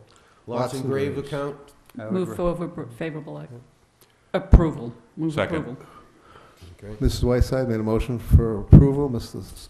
Titlebaum seconded. Any questions? None heard, all in favor? Aye. Opposed, abstained, 400. Cemetery, Move, approve. Move to approve. Second. Motion by Mrs. Whiteside, second by Mr. Titlebaum. Any questions? None heard? All in Aye. favor? Aye. Opposed, abstained, 400. additional liquor license. It's for a single license at this point, Tied to an address. tied to address, which is in Onset. It's with Glen Cove Hotel. Move, To approve. second. Motion by Mr. Tropiano, second by Mrs. Whiteside, as a motion to approve. Any questions? None heard, all in favor? Aye. The Oakdale Playground, I think we did that, right? No, we. No, we can't do it, Moved it we over did it to- before, we have to do it again. because Move it's to special. approve. All right. Motion by Move to Mrs. approve. Whiteside, Move second to by approve, she Mr. says. Titlebaum. Any questions? None heard, all in favor? Aye. Opposed, Aye. abstained, 400. Rescind prior year bond authorizations. Move to approve. Second. No problem, Mr. Sullivan? It's all listed right Okay. Motion to approve by, was that Mrs. Whiteside? Oh, No. Mr. Tropiano, second by Mrs. Whiteside? No, Second by Titlebaum. Mr. Titlebaum. I have no idea right now. here. No, you don't. No Allen, questions? All in favor? Aye. Opposed, abstained? Allen Street, this is still going to the 400. planning board? Allen Street is what? I haven't looked in front of me, sorry. That's Allen Street, Article 14. Yeah, it's 18 and 20 Allen Street. It is the property that it was taken away from the treasure collectors brought to the Board of Selectmen to sell it via the 30B process. Should not have been in that format, so we will So we're just going to rescind it? rescind that put it article, and we can sell it as we do all the tax title So properties. it's going to get moved into tax title? Correct. Move to approve. Second. Motion by Mr. Tropiano to approve, second by Mr. Titlebaum. Any questions? None heard, all in favor? Aye. Opposed, abstained, 400. Generator, move to approve. Second. Motion by Mr. Tropiano to approve, second by Mrs. Whiteside. No questions. All those in favor? Aye. Abstained, 400. have a question on the next one we're going in. Was there going to be, Dave Moore supplied us with some information, which I thought was language that was going to go with that article, describing what junk is and everything else, Mr. Bowen? We have got it here, I think yesterday or so. I'm just curious if that's going to be a policy, or if that's going to be part of this warrant article. You would Have to ask the junk czar, right? no, you're gonna have to ask the moderator whether she'll allow that, because that can't be, that's gonna exceed the article potentially. No, I understand that, but my concern is that when this was discussed, it was discussed that we were going to add a piece to it. Why don't we hold off next week until we have the junk czar back on the board? Yeah, because you know what, I'm not Trash I'm not czar. so excited about having 25 junk licenses anymore. Well, we can always change the number at town meeting on the floor, As long as it goes down. as long as it goes down. I'm just concerned that I thought, unless I'm mistaken, that we were going to add some terminology to make what we call junk, because there's still some confusion there. Maybe I'm wrong, but I know Mr. We're gonna Moore has hold off. actually I given don't us 2 think we pages. can do that. Yeah. I believe you're right. I don't think we can do it because it wasn't there to start with. Why don't we wait until Town Council council has has something something to to say. Thank you, Mr. Chairman. Yeah, I know we drafted the article up on the fly just to keep Yes, we it did. to the number. well, we get But something the- on the warrant more. Yeah, to get more something on the particular. warrant, yeah, well, Yeah. exactly. But in terms of the definition of junk, it's defined in chapter 140, I want to say section 54, just as by statute, secondhand items. So anything is junk. You know, if we sell this microphone, it's, in the eyes of the law, it's junk. Actually, it's junk. Well, We do declare surplus. that could be. We do declare surplus and sell it. Does that mean we need a junk dealer's license for the Board of Selectmen? Oh, well, no, because you're not in the retail business of selling Well, junk. maybe we could be. Well, maybe it could be. Could exist, I'm sorry. I suggest we junk this until next week. Okay. I'm fine, but if Mr. Bowen can look into this, I'm just concerned that if we pass it, it may be a warrant article we pass with no teeth. Well, done that before. we'll deal with that. So we'll gum them to death. Okay, thank you. Okay, That takes care of that. we took care of that. Any other town business not reasonably anticipated last 48 hours? Mr. Titlebaum. The only thing I would ask is whether the board wants to consider authorizing the chairman to send a letter to the Zoning Board of Appeals indicating our support and request for approval for the electronic sign hearing, the applicant, that there's a hearing before the ZBA tomorrow night. Just, Do you you think know, that'll make them vote against it? well, I don't know if it'll make them vote against it or not, but I would note the following, and I think it's important that people know this. The ZBA is holding this hearing because town meeting passed a new sign bylaw that gave them special permitting authority over this type of a sign. The sign that they're talking about is in the area of Sullivan Tire. It's on a commercial area. There's nothing by way of residences out there. And I guess my point is, town meeting decided to allow this use, subject to the ZBA's review of appropriate locations. I just can't think of a more appropriate location for something like this than where it's being contemplated to be put. And I think it would behoove the board, given that the town would get revenue, given that the town would get time on the billboard for announcements. The school department, I'm sure, would be happy to put their students of the month up and their honor roll people and everything else. So I think it would really be a boon to the community. And frankly, having driven down 24 any number of times and seeing a bunch of these things, they're not offensive. They don't cause accidents. And I really think that it would be, as leaders of the community, it would behoove us to suggest to them that they vote in favor of it. I think, Go ahead. I think, Peter, I think I agree that we should, I don't have a problem making a stand here, but to be honest with you, I think if we send them a letter, I think they will not handle it the way we want them to handle it. I mean, I know how these things typically work, and, you know, we all been here long enough that, you know, for some reason or another, when we try to influence or put something we send to a board, we always get the adverse reaction. That could be. I don't mean, I don't have a problem with you you know, saying it here and letting people know and let the community try to make some phone calls or whatever to say, you know, hey, this is a good thing for us.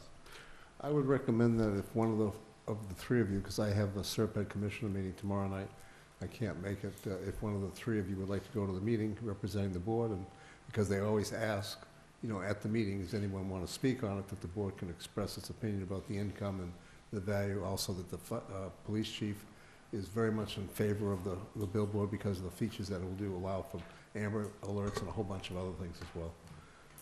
Yeah, no, absolutely. I'm absolutely in favor of it. Not just when you look at it, it's a way for us to showcase the town, put the events out there. Yeah, absolutely. And you think about how many cars go by there a day. So it's really, besides just the monetary aspect, it's a boon for the town. We agree, but, you know, again, you know, the boards are basically, they're I'd put be- together I'd- under Mass General Law. I'd be and happy they're to go to autonomous that to meeting. us. I'd be happy to go to the meeting. I'll go. All right, appreciate that. Thank And you. I'll handle it. All right. That's great, especially since you were such a big booster of the sign bylaw in its inception. Yeah, I mean, like, I was totally against the sign bylaw, so, just so you know. All right, This is Ms. deja vu. Whiteside, anything for you? Yes, I just want to say that Mr. Slavin will be writing the selectmen from our neighboring towns with the report of the perambulation and hopefully setting up another Yes, time to do that.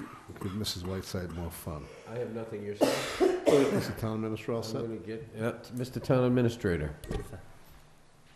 Town Council has something? Go ahead. No, go ahead. Go ahead. Thank you, Mr. Chairman.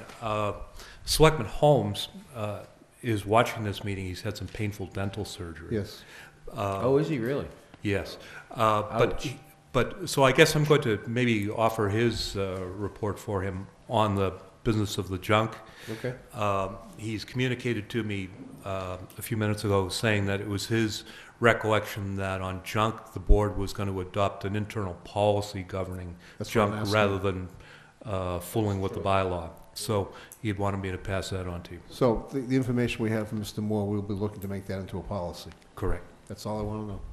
Okay, so it Okay. wouldn't be part of the warrant article, it's just a policy. Correct. I just want to make sure, because I know we had discussed that piece. So that's Selectman Holmes's report.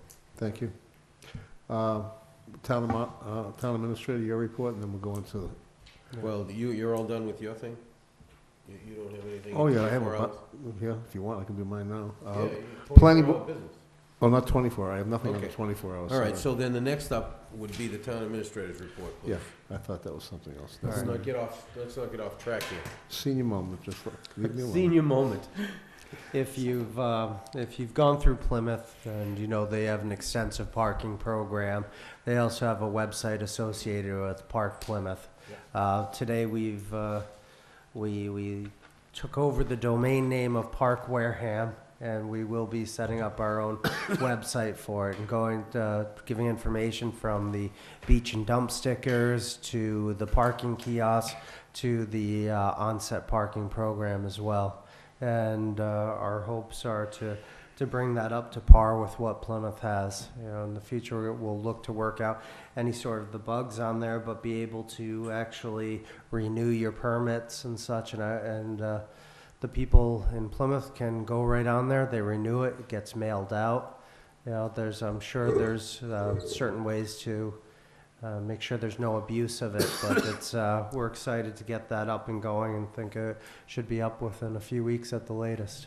Yeah, I did get, during last weekend, I was out and I had probably only 3 or 4 people, you know, actually asked me what's the current parking program, because they really don't know. And I try to explain to them that it's a constant evolving process and things have changed. So Gary was very nice and actually put out a whole sheet for me so I could understand it, but that information is going to be critical to the residents, because most of them really don't understand how much has changed from the beginning. Yep. So we'll be able to send out that information as Right. well. Also, we've talked about Shell Point. We can't find any record of state funds being used to build that parking lot. So That's good. it's going to be up to, we've made the recommendation that we keep it as kiosk parking, but also allow the Wareham residents with the beach and dump sticker to park there as well for no cost. So you'll be coming back to us since we do control that one? Right, I mean, that's something I think in the next meeting, because I know there's a dredging project that put all the sand on the beach and such, the giant rocks, now just what it used to, just a shell of its former self, if you will. But the funds for the parking lot. Play with words. Yeah, we can't find any records on that. All right, so. if you would, make notice to Janet, either on the agenda for the 31st or after the second week of April, whatever it is, we'll get that done. There's a question about the town planner. Dave Pichette is the acting town planner. Understand? Okay. Anything else, Mr. Sullivan? Nothing. Okay, liaison reports, Mr. Titlebaum. I don't think I have anything. Mrs. Whiteside.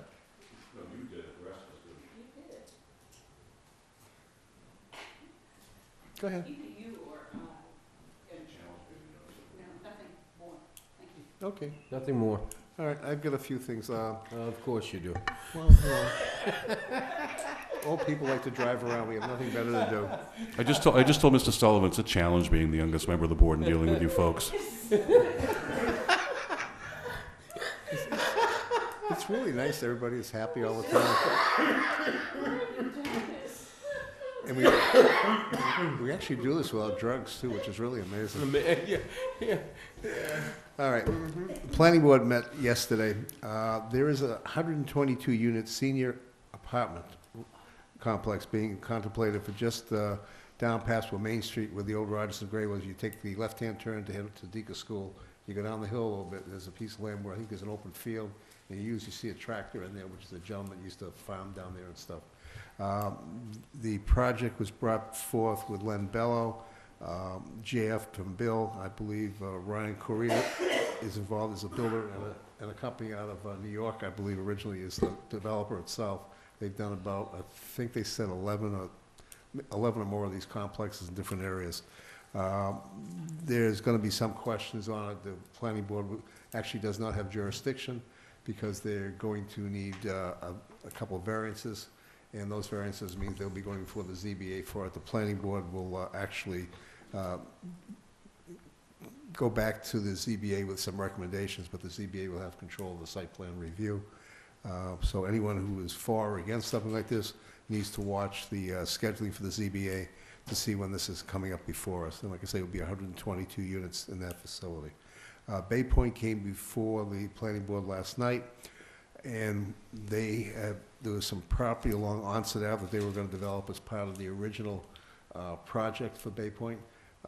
That particular land was on MR 30, which means it couldn't be developed the way they had it because they thought it was all the CR, which is the convention recreational area. So they came back for what's called ANR, which is approval not required, which is kind of a misnomer because you still have to get an approval. But it's a standard procedure. They were going to take and divide the piece of land there into 4 lots with duplexes on each lot. Duplexes in MR 30 are actually require 45,000 square feet. In order to do that, and in order to get 45,000 square feet, they had to go 50 feet into the CR area. Unfortunately, that's a zoning issue. There's conflicts there, so after discussion back and forth, they pulled the project. I'm kind of hoping they come back with, and they'll say 4 houses on there at 30,000 square feet, which is all they need, and there'd be no issue at all. But that's what happened with that as well. And the other news, which is interesting anyways, I think, either April 16th or 17th, we haven't finalized the date yet, 9 a.m. here at Wareham Town Hall. The Lieutenant Governor will be here, and we'll have representatives from Wareham. Let's go through the list. Mattapoisett, Marion, Rochester, Carver, Middleborough, Lakeville, Bourne, and possibly Plymouth. I haven't invited them yet. And to sit down with the Lieutenant Governor and discuss the issues all the towns have and what we need help and to find out what solutions they have for us. Mrs. Polito has been tasked by Governor Baker to do just that, to meet with every city and town during this year in Massachusetts and talk to every city and town. So to make it a little bit easier, I reached out to the towns I've been working with to have a group put together to make life easy and be interesting. It'll be open to the public to listen, obviously not to participate, unfortunately. It's open to the press, etc. And I think this is the first time we've done something like this in the town. and all the town administrators are also been invited to this. That's all I got. Motion to adjourn. Second. Motion by Mr. Tropiano, second by Mr. Mr. Tattlebaum, getting there today. All in favor? Aye. Aye. 400. Getting tired. Good night, Wareham.